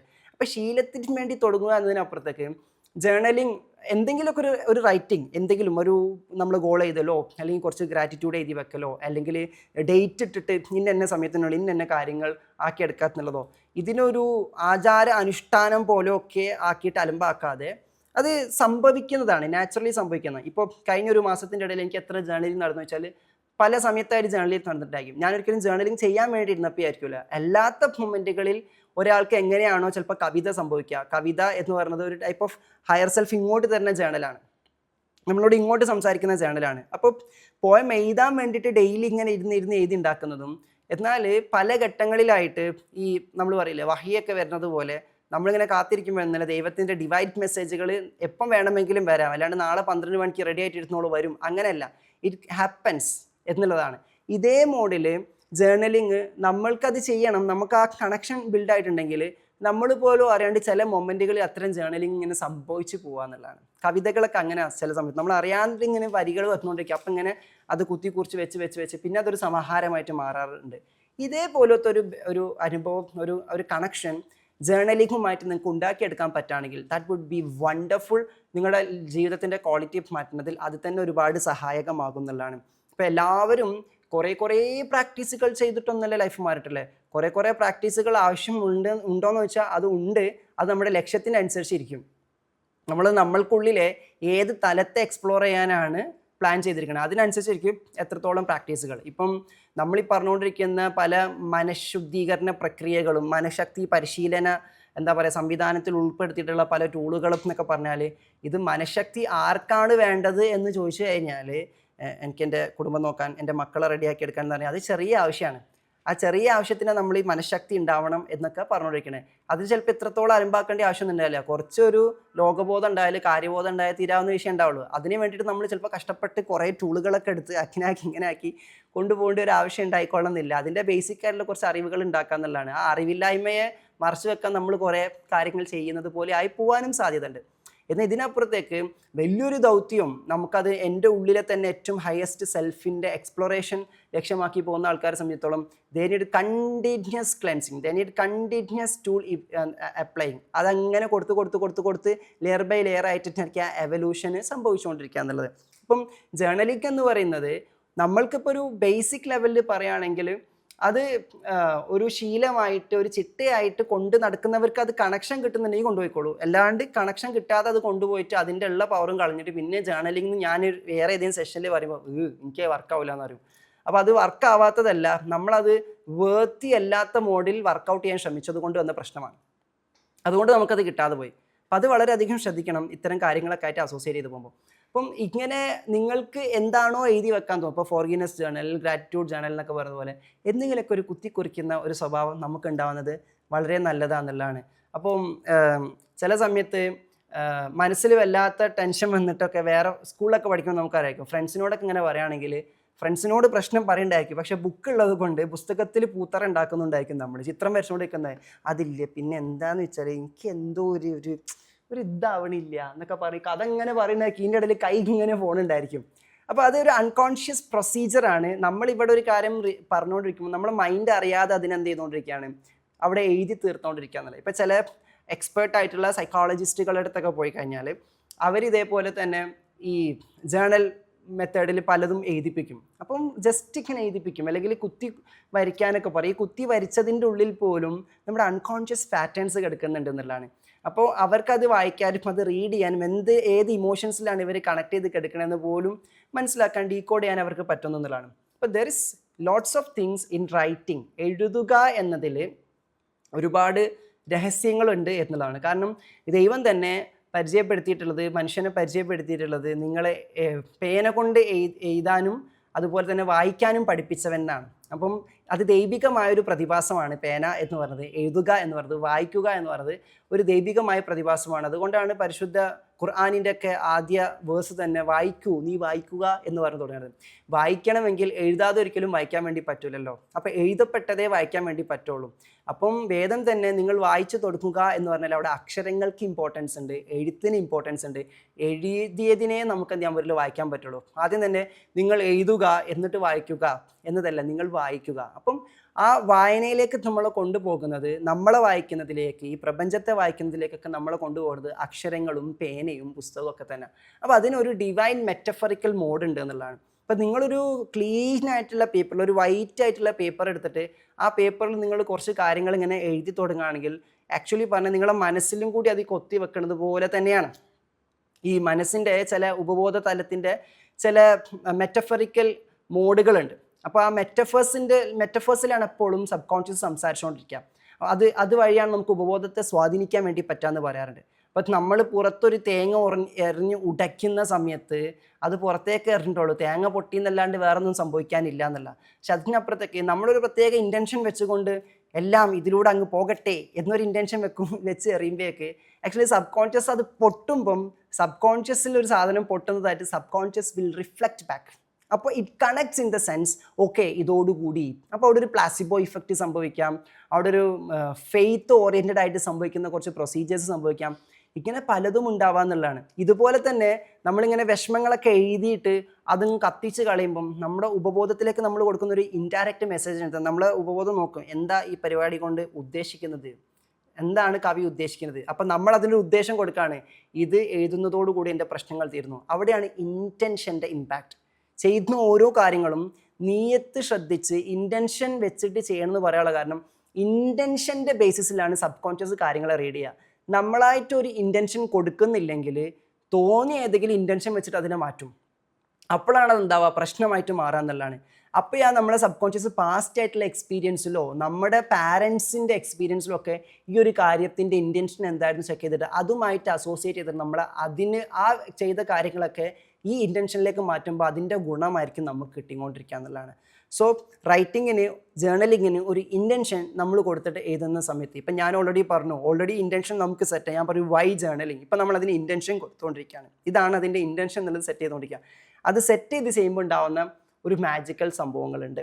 ഇപ്പം sub conscious always works on metaphors എന്ന് പറഞ്ഞുകൊണ്ടിരിക്കുമ്പം അതിൽ പ്രധാനപ്പെട്ട ഒരു മെറ്റഫറിക്കൽ കമ്മ്യൂണിക്കേഷൻ നമുക്ക് ഉപബോധവുമായിട്ട് നടത്താൻ പറ്റുന്ന ഒരു കാര്യമാണ് റൈറ്റിംഗ് എന്ന് പറഞ്ഞുകൊണ്ടിരിക്കുന്നത്. ഇപ്പം പഠിക്കുന്ന കുട്ടികളോട് പറയാറുണ്ട്, നിങ്ങൾക്ക് പഠനത്തിന് എന്തെങ്കിലും ചലഞ്ചുകളോ കാര്യങ്ങളോ ഒക്കെ നിങ്ങൾ നേരിട്ടുകൊണ്ടിരിക്കുന്നുണ്ടെങ്കിൽ അതിൻ്റെ ഞാൻ പറയില്ല ശീലം മാറ്റി വെച്ചിട്ട് അതിൻ്റെ ശൈലി നമ്മൾ ശരിക്കും നോക്കുകയാണെങ്കിൽ ഒരു പേപ്പർ എടുക്കാം അല്ലെങ്കിൽ ഒരു ബുക്ക് എടുക്കാം. അതിൽ വൈ ഞാൻ എന്തിന് പഠിക്കുന്നു, ആ വൈ എന്നതിന് ഒരു ക്ലാരിറ്റി കൊടുക്കുക. Why I am learning, why I am studying എന്നതിന് അതിന് കറക്റ്റ് ഒരു ഇൻറ്റൻഷൻ എഴുതി വെക്കാം. എന്നിട്ട് ആ ഇൻറ്റൻഷൻ കറക്റ്റ് എഴുതി വെച്ചതിന് ശേഷം ആ ഇൻറ്റൻഷന് 3-4 ആവർത്തി വായിക്കാം. എന്നും രാത്രി ഇതിനാണ് ഞാൻ പഠിക്കുന്നത് എന്ന് 3-4 ആവർത്തി വായിച്ചിട്ട് കുറച്ച് ദിവസം ഉറങ്ങാം. ആ ഒരു 1 വീക്കോ 10 ഡേയ്സോ കഴിയുമ്പോഴേക്ക് തന്നെ കുറച്ചുകൂടി കൂടുതലായിട്ട് നമ്മളെ മനസ്സ് പഠനത്തിന് സഹകരിക്കുന്നത് കാണാൻ വേണ്ടി പറ്റും. ഇവിടെ ഇൻറ്റൻഷൻ ഉണ്ട്. ഇനി വേറൊരാൾ പറയാണ്, നിങ്ങൾ ഉറങ്ങാൻ പോകുന്ന സമയത്ത് നിങ്ങളിങ്ങനെ പഠനത്തിന് വേണ്ടി അഫർമേഷൻസ് ഉണ്ട്, അല്ലെങ്കിൽ രാവിലെ അഫർമേഷൻ കുറച്ച് എഴുതിയാൽ മതി, കുറച്ച് പറഞ്ഞാൽ മതി. പക്ഷെ ഇൻറ്റൻഷൻ സെറ്റ് ചെയ്യാണ്ടാണ് നമ്മളിത് പറഞ്ഞുകൊണ്ടിരിക്കണമെങ്കിൽ വർക്ക് ആവുമെങ്കിൽ കൂടി ഇൻറ്റൻഷൻ കൂടി വരുമ്പോഴേ അത് ഡെപ്തിൽ വർക്കൗട്ട് ആവുള്ളൂ. അപ്പോൾ ഇൻറ്റൻഷൻ ഈസ് വെരി ഇമ്പോർട്ടൻറ്റ്.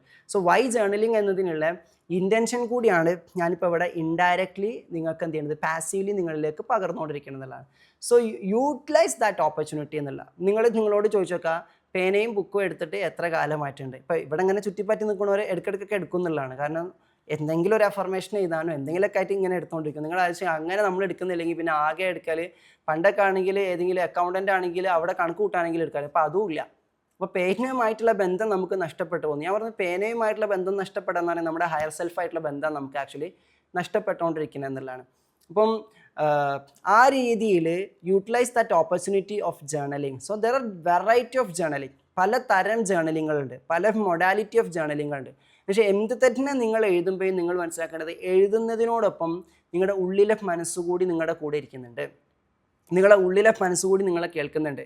അപ്പോൾ നിങ്ങൾ 5 മിനിറ്റ് സ്പെൻഡ് ചെയ്ത് എഴുതിയ കാര്യങ്ങളെ ചിലപ്പോൾ നിങ്ങൾ 5 മണിക്കൂറിലേക്കുള്ള നിങ്ങളുടെ ഇൻറ്റേർണൽ ക്വാളിറ്റി, കമ്മ്യൂണിക്കേഷൻ്റെ ക്വാളിറ്റി അത് മാറ്റിയിട്ടുണ്ടായിരിക്കും, സെൽഫ് ടോക്കിൻ്റെ ക്വാളിറ്റി അത് മാറ്റിയിട്ടുണ്ടായിരിക്കും. നിങ്ങൾ ഇടയ്ക്കിടെയായിട്ട് അതിങ്ങനെ ആവർത്തിച്ച് പോകണമെങ്കിൽ നിങ്ങൾ പോലും അറിയാണ്ട് നിങ്ങൾ ക്രിയേറ്റീവായിട്ട് ടൈം സ്പെൻഡ് ചെയ്യുന്ന ടൈമാണ് ഈ റൈറ്റിംഗ് എന്ന് പറഞ്ഞാൽ. So you need that habit of writing എന്നുള്ളതാണ്. ഇപ്പം ഞാൻ പറയാറുണ്ട്, നമ്മൾ GCTP ഒക്കെ കഴിയുമ്പോഴേക്ക് കുറേ പേര് റൈറ്റേഴ്സായിട്ട് മാറും, കുറേ പേര് ഇങ്ങനെ എഴുതുന്നതൊക്കെ ആയിട്ട് കാണും. അപ്പോൾ ഈ എഴുതാൻ പാകത്തിനുള്ള ക്രിയേറ്റീവായിട്ടുള്ള അല്ലെങ്കിൽ വരയ്ക്കാൻ പാകത്തിനുള്ള ക്രിയേറ്റീവായിട്ടുള്ള എന്തെങ്കിലും നമ്മളിലൂടെ ഇങ്ങനെ ഒഴുകി വരുന്നുണ്ടെങ്കിൽ സിംപ്ലി ആർട്ട് ഞാൻ പറയില്ല, ഇതിൻ്റെ മുന്നേ കുറേ ഡിസ്കസ് ചെയ്ത് പോയി. എനിവേ ആർട്ട് നമ്മളിലേക്ക് ഒഴുകി വരുന്നുണ്ടെങ്കിൽ ദാറ്റ് മീൻസ് നിങ്ങളുടെ ഇൻറ്റേർണൽ കമ്മ്യൂണിക്കേഷൻ സെൽഫ് ടോക്കിൻ്റെ ക്വാളിറ്റി കൂടുന്നുണ്ടെന്നുള്ള.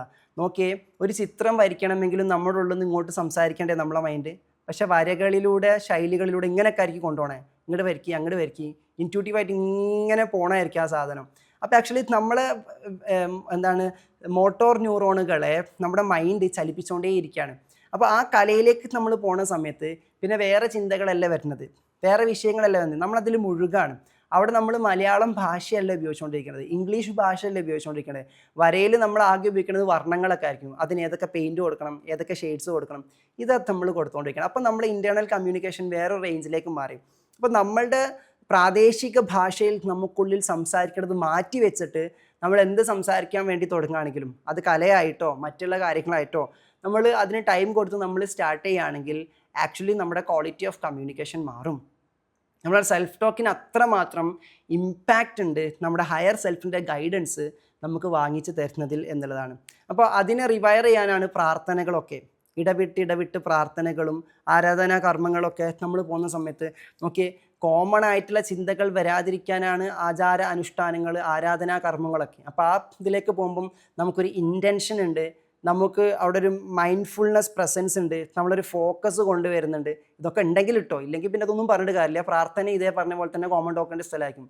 ചില ആൾക്കാർ ഞാൻ മനസ്സിലാക്കിയിട്ടുള്ളത് ഈ ആരാധന അങ്ങനത്തെ വിഷയങ്ങളിലേക്ക് അടുക്കുമ്പോഴായിരിക്കും ഏറ്റവും കോമൺ ആയിട്ടുള്ള കാര്യങ്ങളെ പറ്റി ഇങ്ങനെ കമ്മ്യൂണിക്കേറ്റ് ചെയ്തുകൊണ്ടിരിക്കണം എന്നുള്ളതാണ്. അപ്പോൾ അത് പറഞ്ഞിട്ട് കാര്യമില്ല. ജനറലി ഇതിൻ്റെ ഇൻറ്റൻഷൻ എന്തായിരുന്നു വെച്ച് കഴിഞ്ഞാൽ ആ ഹയർ സെൽഫായിട്ട് കണക്ട് ചെയ്യുക എന്നുള്ളതാണല്ലോ പ്രെയർ കൊണ്ട് ഉദ്ദേശിക്കുന്നത്. ആ കണക്ഷൻ ഉണ്ടാകുമ്പോഴുള്ള ഗുണം നമ്മുടെ ഈ സെൽഫ് ടോക്കുകളുടെ ക്വാളിറ്റി മാറും. കുറേ വിഷയങ്ങൾ ചിന്തിച്ചുണ്ടാക്കുന്ന നമ്മൾ പറയാറുണ്ട്. ഓവർ തിങ്കിങ് കൊണ്ട് വരുന്ന കുറേ സാധനങ്ങളുണ്ട്. അത് മൈൻഡ് പവറിൻ്റെ ബേസിക്സ് അറിയാം. ഓവർ തിങ്കിങ് ക്രിയേറ്റ് ചെയ്യുന്ന കുറേ ഇമോഷണൽ എന്താ പറയുക സ്റ്റഫുകളും അതൊന്നും വളരെ കോംപ്ലിക്കേറ്റഡ് ആയിട്ട് വരുന്ന പല സംഭവങ്ങളുണ്ട് നമ്മുടെ ലൈഫിൽ മാനിഫെസ്റ്റ് ചെയ്ത് വരുന്നത്.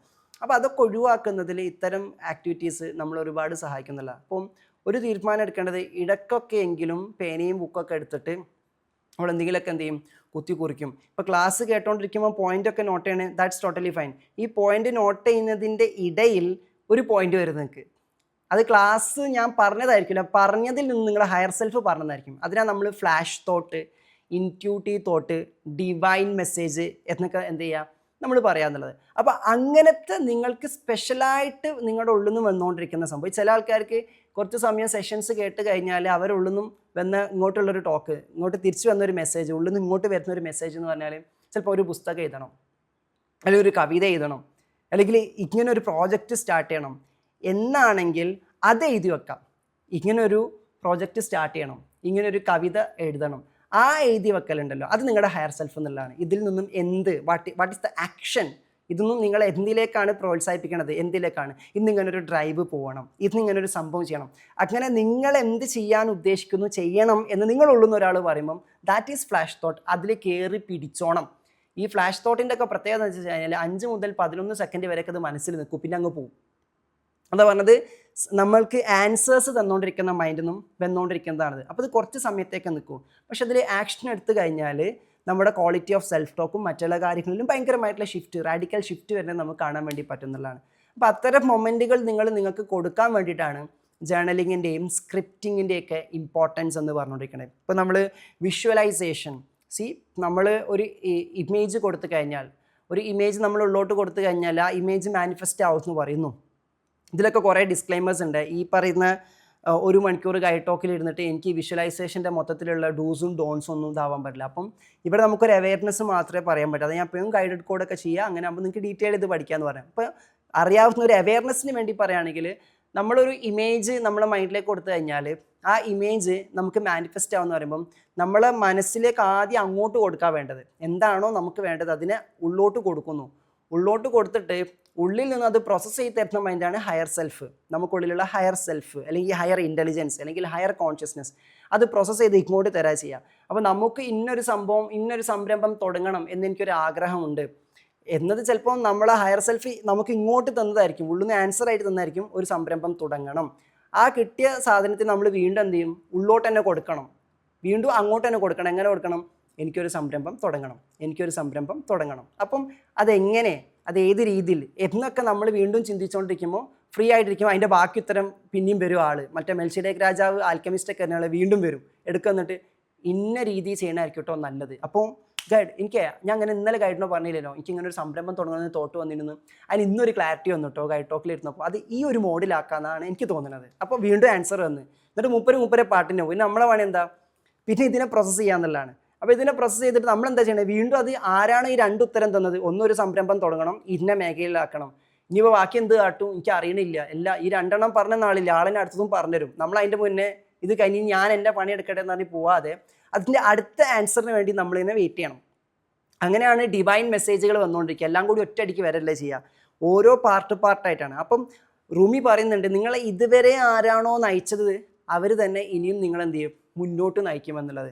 അപ്പം നിങ്ങൾക്ക് ഗൈഡഡ് ടോക്കൊന്നും ആണ് ഈ ഒരു ത്രെഡ് കിട്ടിയതെങ്കിൽ, ഈ ഒരു ഫ്ലാഷ് തോട്ട് കിട്ടിയതെങ്കിൽ, ഗൈഡഡ് ടോക്ക് അല്ല, ഗൈഡഡ് ടോക്കിൽ നിന്നുമാണ് ആ ഫ്ലാഷ് തോട്ട് കിട്ടിയെങ്കിൽ ഫ്ലാഷ് തോട്ട് കിട്ടാനാണ് നിങ്ങൾ ഗൈഡ് ടോക്കിൽ വന്നിരിക്കുന്നത്. ആ ഫ്ലാഷ് തോട്ട് ആരാണോ തന്നത് അത് ഞാനല്ല. ഞാൻ ഫ്ലാഷ് തോട്ട് ഉണ്ടാവാനുള്ള ട്രിഗറേ തന്നിട്ടുള്ളൂ. ഫ്ലാഷ് തോട്ട് നിങ്ങളുടെ ഹയർ സെൽഫാണ് തന്നിട്ടുള്ളത്. ആ ആൾ തന്നെ നിങ്ങൾക്ക് എന്ത് ചെയ്യും, ഇതിൻ്റെ ബാക്കിയും തരും. അത് ചിലപ്പോൾ ഗൈഡഡ് ടോക്ക് തന്നെ വരണമെന്ന് നിർബന്ധമൊന്നുമില്ല. ഗൈഡ് ടോക്കൊന്നും ഈ ഫ്ലാഷ് കിട്ടലായിരിക്കും. നിങ്ങൾ വേറെ ബസ്സിൽ പോകുമ്പോഴോ കുക്ക് ചെയ്തുകൊണ്ടിരിക്കുമ്പോഴൊക്കെ ആയിരിക്കും എന്ത് ചെയ്യാം, ഈ സംഭവങ്ങളുടെ ബാക്കി വന്നുകൊണ്ടിരിക്കുക എന്നുള്ളതാണ്. ഇതുപോലെ നമ്മൾ ഹയർ സെൽഫിൽ നിന്ന് ഇങ്ങോട്ട് ഇങ്ങനെ മെസ്സേജുകൾ വന്നുകൊണ്ടിരിക്കുന്നുണ്ട്. ആ വരുന്ന മെസ്സേജുകളെ, ആ കിട്ടുന്ന തോട്ടുകളെ കലക്ട് ചെയ്യാൻ നമുക്ക് അത് കണ്ടിന്യൂറ്റി കിട്ടണമെങ്കിൽ നമ്മൾ ഉള്ളോട്ട് വീണ്ടും എന്ത് ചെയ്യണം, അങ്ങോട്ട് തന്നെ ആ വന്ന മൈൻഡിലേക്ക് തന്നെ കണക്ട് ചെയ്തുകൊണ്ടിരിക്കണം. ഈ കണക്റ്റിംഗ് ലിങ്കിൽ പ്രധാനപ്പെട്ട ഒന്നാണ് ജേർണലിംഗ്.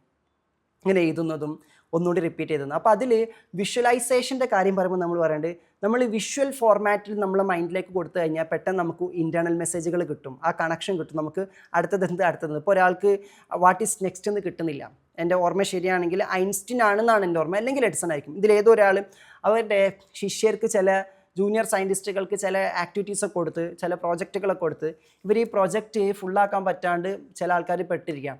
അപ്പം ഐൻസ്റ്റീനോ എഡിസണോ പോയിട്ട് പറയുന്നുണ്ട് അവരോട്, നിങ്ങൾ ഇത് എന്താക്കും എന്ന് ആൻസർ കിട്ടാണ്ട് ബുദ്ധിമുട്ടുന്നതിനപ്പുറത്തേക്ക് നിങ്ങൾക്ക് എന്താണ് വേണ്ടത്, ഇതെന്താണ് ആകേണ്ടത്, അതിനെ പറ്റിയിട്ടൊന്ന് മനസ്സിൽ പൂർണ്ണമായിട്ട് കാണും. ഇതിൻ്റെ അവസാനം എന്താണ് എന്നതിനെ പറ്റി നിങ്ങളൊന്ന് പൂർണ്ണമായിട്ട് കാണും. ഇത് പൂർണ്ണമായിട്ട് കാണുന്നതോടുകൂടി ഇത് പൂർത്തീകരിക്കപ്പെടില്ല. ഇത് പൂർണ്ണമായിട്ട് കാണുന്നതിലൂടെ ശക്തമായ മെസ്സേജുകൾ നമ്മൾ ഉള്ളോട്ട് കൊടുത്തുകൊണ്ടിരിക്കുകയാണ്. ഇതാണ് എനിക്ക് വേണ്ടത്, ഇതാണ് എനിക്ക് വേണ്ടത്, ഇതാണ് എനിക്ക് വേണ്ടത്. അപ്പോൾ ഇത് ജേർണലിംഗ് പോലെ തന്നെ വിഷ്വലായിട്ട് നമ്മൾ ട്രീറ്റ് ചെയ്തുകൊണ്ടിരിക്കുകയാണ് ആ എൻഡിനെ. ഇതിങ്ങനെ കൊടുത്തുകൊണ്ടിരുന്ന് കഴിഞ്ഞാൽ ഫുള്ള് സ്റ്റെപ്പല്ല, ഇപ്പം സ്റ്റെക്കായി നിൽക്കണ ഏതാണോ അതിൻ്റെ അടുത്ത സ്റ്റെപ്പിലേക്കുള്ളൊരു സ്പാർക്ക് നമ്മളെ മൈൻഡ് അപ്പം തന്നെ തന്നോളണമെന്നില്ല. നമ്മൾ വെറുതെ ഇരിക്കുമ്പോഴോ ചില കാര്യങ്ങൾ കണ്ടില്ലേ, മനസ്സിൽ എത്ര ആലോചിച്ചിട്ട് കിട്ടൂല, അപ്പം നമ്മൾ സെറ്റ് ഫ്രീ ചെയ്യും. ആലോചിച്ചിട്ടുണ്ട്, കിട്ടുന്നില്ല. കിട്ടാതെ നിങ്ങൾ വലയുമ്പോൾ പോലും നിങ്ങൾ ശക്തമായിട്ടുള്ള മെസ്സേജ് തരുന്ന സെൻറ്ററിലേക്ക് അയച്ചുകൊണ്ടിരിക്കുകയാണ്, ഇതിനൊരു റിപ്ലൈ വേണമെന്ന്. എന്നിട്ട് നമ്മളത് അയച്ചു കഴിഞ്ഞ് നമ്മളെ പാട്ടിന് പോകുമ്പോൾ ഫ്രീ ആയിട്ടിരിക്കുമ്പോൾ കാണാം അതിങ്ങനെ ക്ലാരിറ്റിയിൽ വന്നുകൊണ്ടിരിക്കണം. ഈ സ്കൂളിൽ ക്ലാസ്സിൽ പഠിച്ചൊക്കെ പോയ കുട്ടികൾ തന്നെ എക്സാം ഹാളിൽ കയറിയാൽ ചിലപ്പോൾ ചിലത് കിട്ടൂല.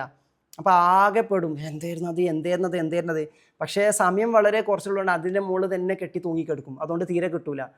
കാരണം നമ്മൾ അങ്ങോട്ട് ചോദിച്ചുകൊണ്ടിരിക്കുന്ന മൊമെൻ്റ് അത്. അപ്പോൾ അങ്ങോട്ട് ചോദിക്കൽ മാത്രം നടക്കുന്നുള്ളൂ, ഇങ്ങോട്ട് വരില്ല. കാരണം നമ്മൾ അതിൽ കൺസേൺഡ് ആയിപ്പോയി, വളരെ കോൺഷ്യസ് ആയിപ്പോയി. അങ്ങനെ എക്സാമൊക്കെ കഴിഞ്ഞ് പുറത്തിറങ്ങി കഴിഞ്ഞാൽ നമ്മൾ ആ കൺസേൺഡ് കോൺഷ്യസ് എൻവയോൺമെൻറ്റിൽ നിന്ന് മാറുമ്പോൾ സെറ്റ് ഫ്രീ ആയി. അപ്പം ഉണ്ടാക്കിയ ആൻസറൊക്കെ ഒഴുകി വരുന്നു, വലിയ കാര്യമായി. ഇപ്പം അപ്പോൾ അത് വേണ്ടി ആവശ്യമുള്ളപ്പോൾ തന്നെ മനുഷ്യർക്ക് ഉത്തരങ്ങളിൽ നമ്മൾ ചോദിച്ചുകൊണ്ടിരിക്കും. പലർക്കുള്ള അനുഭവമാണ്. അപ്പോൾ ഉള്ളെന്ന് പറഞ്ഞ അതിൻ്റെ അതിന് എനിക്ക് ഉത്തരം തരാൻ നീ ഒരു സ്പേസ് തരുന്നത്, ഈ മൊത്തത്തിൽ നിൻ്റെ വൈബ്രേഷനിൽ കോൺഷ്യസ് ലെവലിൽ ഇരുന്നിട്ട് ഇങ്ങനെ തട്ടിക്കൂട്ടിക്കൊണ്ടിരുന്നത് എനിക്ക് മെസ്സേജ് തരാൻ വേണ്ടി പറ്റില്ല. നീ ചിന്തിക്കണം, ചോദിക്കണം. പക്ഷേ ചോദിച്ചുകൊണ്ടേ ഇരുന്നിട്ട് ചോദിക്കലിൻ്റെ വൈബ്രേഷനിൽ മാത്രം ഇരിക്കാൻ നീ വേണ്ടി പാടില്ല, സ്വീകരിക്കലിൻ്റെ വൈബ്രേഷൻ കൂടിയുണ്ട്. സ്വീകരിക്കലിൻ്റെ വൈബ്രേഷൻ എന്ന് പറഞ്ഞാൽ നമ്മൾ ഉദ്ദേശിച്ച സമയത്തായിരിക്കില്ല, നമ്മൾ കോൺഷ്യസ്ലി അതിനെപ്പറ്റി ആലോചിക്കുമ്പോൾ ആയിരിക്കില്ല. ആലോചിക്കുക, വിടുക, ഫ്രീ ആയിട്ട് ചെയ്യാനുള്ള കാര്യങ്ങൾ ഇങ്ങനെ ചെയ്തു പോകുക എന്നുള്ളതാണ്. അപ്പോൾ ഈ വിഷ്വലൈസേഷനും പറഞ്ഞുകൊണ്ടിരിക്കുന്നത്, വിഷ്വലൈസേഷൻ കൂടുതൽ ഇമ്പാക്റ്റ്ഫുൾ ആക്കാൻ വിഷ്വലൈസേഷൻ സ്ക്രിപ്റ്റിന് പറ്റുമെന്ന് പറയാറുണ്ട്, നമ്മുടെ ലൈഫ് സ്ക്രിപ്റ്റ് എഴുതുന്നത് പോലെ. ഇപ്പോൾ ഇന്ന് നിങ്ങൾ ചെയ്തതൊരു വിഷ്വലൈസേഷൻ സ്ക്രിപ്റ്റ് കൂടിയാണ്. നിങ്ങളുടെ ഫ്യൂച്ചർ സെൽഫ് എങ്ങനെയായിരിക്കണം, നിങ്ങളുടെ ഫ്യൂച്ചർ സെൽഫിനോടുള്ള communication, how your future self will be, ഇത് വിഷ്വലായിട്ട് നിങ്ങൾ സ്ക്രിപ്റ്റായിട്ട് കൊടുത്തുകൊണ്ടിരിക്കുന്ന സമയത്ത് ഇറ്റ് മാനിഫെസ്റ്റ്. നോക്കിയേ, ആൽക്കെമിസ്ട്രിയിൽ ലാസ്റ്റ് വീക്കിൽ നടന്ന ആൽക്കെമിസ്ട്രിയിൽ ഞാനൊരു കാര്യം പറഞ്ഞിരുന്നു. അപ്പോൾ ആൽക്കെമിസ്ട്രിയിൽ നമ്മൾ സയൻസും സ്പിരിച്വാലിറ്റിയുടെ ഒരുമിച്ചുള്ള യാത്രയാലോ പറയുന്നത്. അപ്പോൾ പങ്കെടുത്ത എല്ലാവർക്കും താങ്ക് യു സോ മച്ച്. ഒരുപാട് പേര് ഒരുപാട് ഫീഡ്ബാക്ക് പറഞ്ഞു, ചിലർക്ക് പങ്കെടുക്കാൻ പറ്റില്ല എന്ന് പറഞ്ഞു. സമയം ഇനി എപ്പോഴും എനിക്കറിയില്ല, അത് പ്ലാൻഡ് സാധനമല്ല, ഇറ്റ് ഹാപ്പൻസ് ആണെന്നുള്ളതാണ്. അപ്പോൾ അതിൻ്റെ ഒരു സ്ട്രക്ചേർഡ് പ്രോഗ്രാം ആയിട്ട് ചെയ്യാൻ ഉദ്ദേശിക്കുന്നില്ല. അപ്പോൾ അടുത്തത് വരുമ്പം പറ്റുന്നവർക്ക് ചെയ്യാം. Okay, let's C. അപ്പോൾ ആൽക്കെമിസ്റ്റിൽ ഞാനൊരു കാര്യം പറഞ്ഞിരുന്നു. റീസെൻ്റായിട്ട് സയൻറ്റിസ്റ്റുകൾ പറഞ്ഞു വെളിച്ചത്തിൽ നിന്നും മെറ്റീരിയൽ ഉണ്ടായി. അതായത് വെളിച്ചത്തിൽ അടിസ്ഥാനപരമായിട്ട് ലൈറ്റിൽ നിന്നുമാണ് നമുക്കൊരു പാർട്ടിക്കിൾ ഉണ്ടാക്കാൻ വേണ്ടി പറ്റുക. അതായത് എല്ലാ വസ്തുക്കളും ഊർജ്ജത്തിൽ നിന്നാണ് ഉണ്ടാവുന്നത്. പക്ഷെ അങ്ങനെ തിയറി ഉണ്ടെങ്കിൽ കൂടി നമുക്കിന്ന് ഊർജ്ജത്തിൽ നിന്നൊരു സാധനം ഉണ്ടാക്കിയെടുക്കാനൊന്നും പറ്റില്ല എന്നുള്ളതാണ്. നമുക്ക് എനർജി വേറെ, പാർട്ടിക്കിൾ വേറെ തന്നെയാണ്, പദാർത്ഥം വേറെ, ഊർജ്ജം വേറെ തന്നെയാണ്. പക്ഷെ റീസെൻ്റ് ആയിട്ട് സയൻറ്റിസ്റ്റുകൾ ഊർജ്ജത്തിൽ നിന്നും കുറച്ച് സമയത്തേക്കെങ്കിലും ഒരു പദാർത്ഥത്തിൻ്റെ സ്വഭാവമുള്ള സംഭവങ്ങൾ പദാർത്ഥം ഉണ്ടാക്കി, മാറ്റർ ഉണ്ടാക്കി വരുന്നുണ്ട്. പക്ഷെ അത് ഏത് ഊർജ്ജത്തിൽ നിന്നാണ് ചോദിച്ചു കഴിഞ്ഞാൽ ലൈറ്റിൽ നിന്നാണ്, വെളിച്ചത്തിൽ നിന്നാണ് അത് സൃഷ്ടിച്ചിരിക്കുന്നത്. ലൈറ്റ് എന്ന് പറഞ്ഞ ഫോമിൽ നിന്നും പാർട്ടിക്കിൾ ക്രിയേറ്റ് ചെയ്യപ്പെട്ടിരിക്കുന്നു. അപ്പം നിങ്ങൾ ആലോചിച്ച് നോക്കിയേ, നമ്മൾക്ക് വസ്തുക്കൾ ക്രിയേറ്റ് ചെയ്യാൻ പറ്റുന്ന ഒരു പ്രധാനപ്പെട്ട തലമാണ് ഇമേജ് എന്ന് പറഞ്ഞാൽ.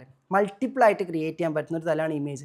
എങ്ങനെയാണ് ഒരാൾ ഇമേജ് നമ്മൾ എടുക്കുന്നത്? ഇപ്പം ഞാൻ ഇന്നലെ എൻ്റെ ക്യാബിനിൽ ഇങ്ങനെ ഇരുന്നിട്ട് ഓഫീസിലെത്തിയ ഉടനെ തന്നെ കുറച്ച് ഞാൻ മെഡിറ്റേറ്റീവ് സ്റ്റേറ്റിൽ ഇരുന്നിട്ട് അങ്ങനെ ഒന്ന് അലൈൻ ചെയ്ത് ഇങ്ങനെ ഇരിക്കുകയായിരുന്നു. അപ്പോൾ ഞാനിങ്ങനെ എൻ്റെ ക്യാബിനിൽ ഇരിക്കുകയാണ്. അപ്പോൾ തൊട്ടടുത്ത് ഇവിടുത്തെ കോൺഫറൻസ് റൂമാണ്. അപ്പോൾ കോൺഫറൻസിൻ്റെ ഗ്ലാസ്സിലേക്ക് നോക്കിയാൽ കോൺഫറൻസിലെ TV എന്താണ് അതിൽ റൺ ചെയ്യാനായി കാണാം.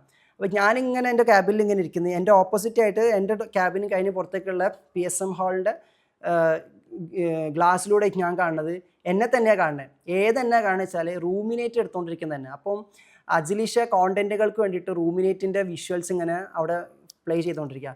അപ്പോൾ ഞാനിങ്ങനെ കുറച്ച് സമയത്തേക്ക് ആലോചിച്ച്, ഇത് തന്നെയല്ലേ മൾട്ടിപ്പിൾ ആവുക, കുമ്പിടി ആവുക എന്ന് പറഞ്ഞാൽ ഞാനിതാ ഫിസിക്കൽ ഫോമിൽ ഇവിടെ ഇരിക്കുന്നത്, വേറൊരാളതാ എന്നെ തന്നെ പോലെ ഒരാൾ വേറൊരു ക്ലാസ് എടുത്തുകൊണ്ടിരിക്കുന്നത്. അപ്പോൾ ഡിജിറ്റൽ വേൾഡിൽ ഒരാൾ കയറിയിട്ട് ഈ സെഷൻ കേട്ടുകൊണ്ടിരിക്കുകയാണെങ്കിൽ ഞാനിവിടെ കിടന്നുറങ്ങുമ്പോഴും ഞാൻ അപ്പുറത്ത് ഞാൻ തന്നെയായിട്ട് എക്സ്പീരിയൻസ് ചെയ്തുകൊണ്ടിരിക്കാം. ഇപ്പോൾ ഈ ഗൈഡ് ടോക്കിൻ്റെ റെക്കോർഡിങ് കാണുന്ന ആൾ, ഞാനിന്ന് ഈ ഗൈഡ് ടോക്ക് എടുത്ത് പോയി, ചിലപ്പോൾ നാളെ ആയിരിക്കും റെക്കോർഡിങ് അപ്പാണത്. അപ്പോൾ ചില ആൾക്കാർക്ക് നാളെ ആയിരിക്കും ഇത് കേട്ടോണ്ടിരിക്കണേ. പക്ഷെ അവർക്ക് ഈ നിമിഷത്തിൽ എന്താണോ എനർജി ഷെയർ ചെയ്തത് അത് തന്നെ അവർക്ക് നാളെയും കിട്ടുന്നത്, മറ്റന്നാളും കിട്ടുന്നത്, എപ്പോഴും കിട്ടുന്നത്. അപ്പം 200ഓളം ഗൈഡ് ടോക്കുകൾ നമ്മളെ യൂട്യൂബിലുണ്ടെന്ന് പറയുമ്പം ഞാൻ ഒരാളാണ്. ഞാൻ ചിലപ്പോൾ എൻ്റെ വീട്ടിൽ ഭക്ഷണം കഴിച്ചുകൊണ്ടിരിക്കുമ്പോൾ ഓരോ ആളുകളും ഓരോ ഗൈഡ് ടോക്ക് എടുത്ത് കണ്ടുകൊണ്ടിരിക്കുകയാണെങ്കിൽ ഞാൻ 200 തലത്തിൽ ആൾക്കാർ ഒരേ സമയം തന്നെ കണ്ടുകൊണ്ടിരിക്കുകയാണ്. ദാറ്റ് മീൻസ് എങ്ങനെയാണ് നമ്മുടെ 200 ഫോമുകൾ, എൻ്റെ തന്നെ 200 വേർഷൻസ് ആണത് അല്ലേ, 200 ഫോമുകളാണ്. എൻ്റെ 200 ഫോമുകൾ എങ്ങനെയാണ് ആളുകൾ എക്സ്പ്ലോർ ചെയ്യണമെന്ന് ചോദിച്ചു കഴിഞ്ഞാൽ അത് വീഡിയോഗ്രാഫിയിലൂടെയാണ്. വീഡിയോഗ്രാഫിയുടെ അടിസ്ഥാനം ഫോട്ടോഗ്രാഫിയാണ്.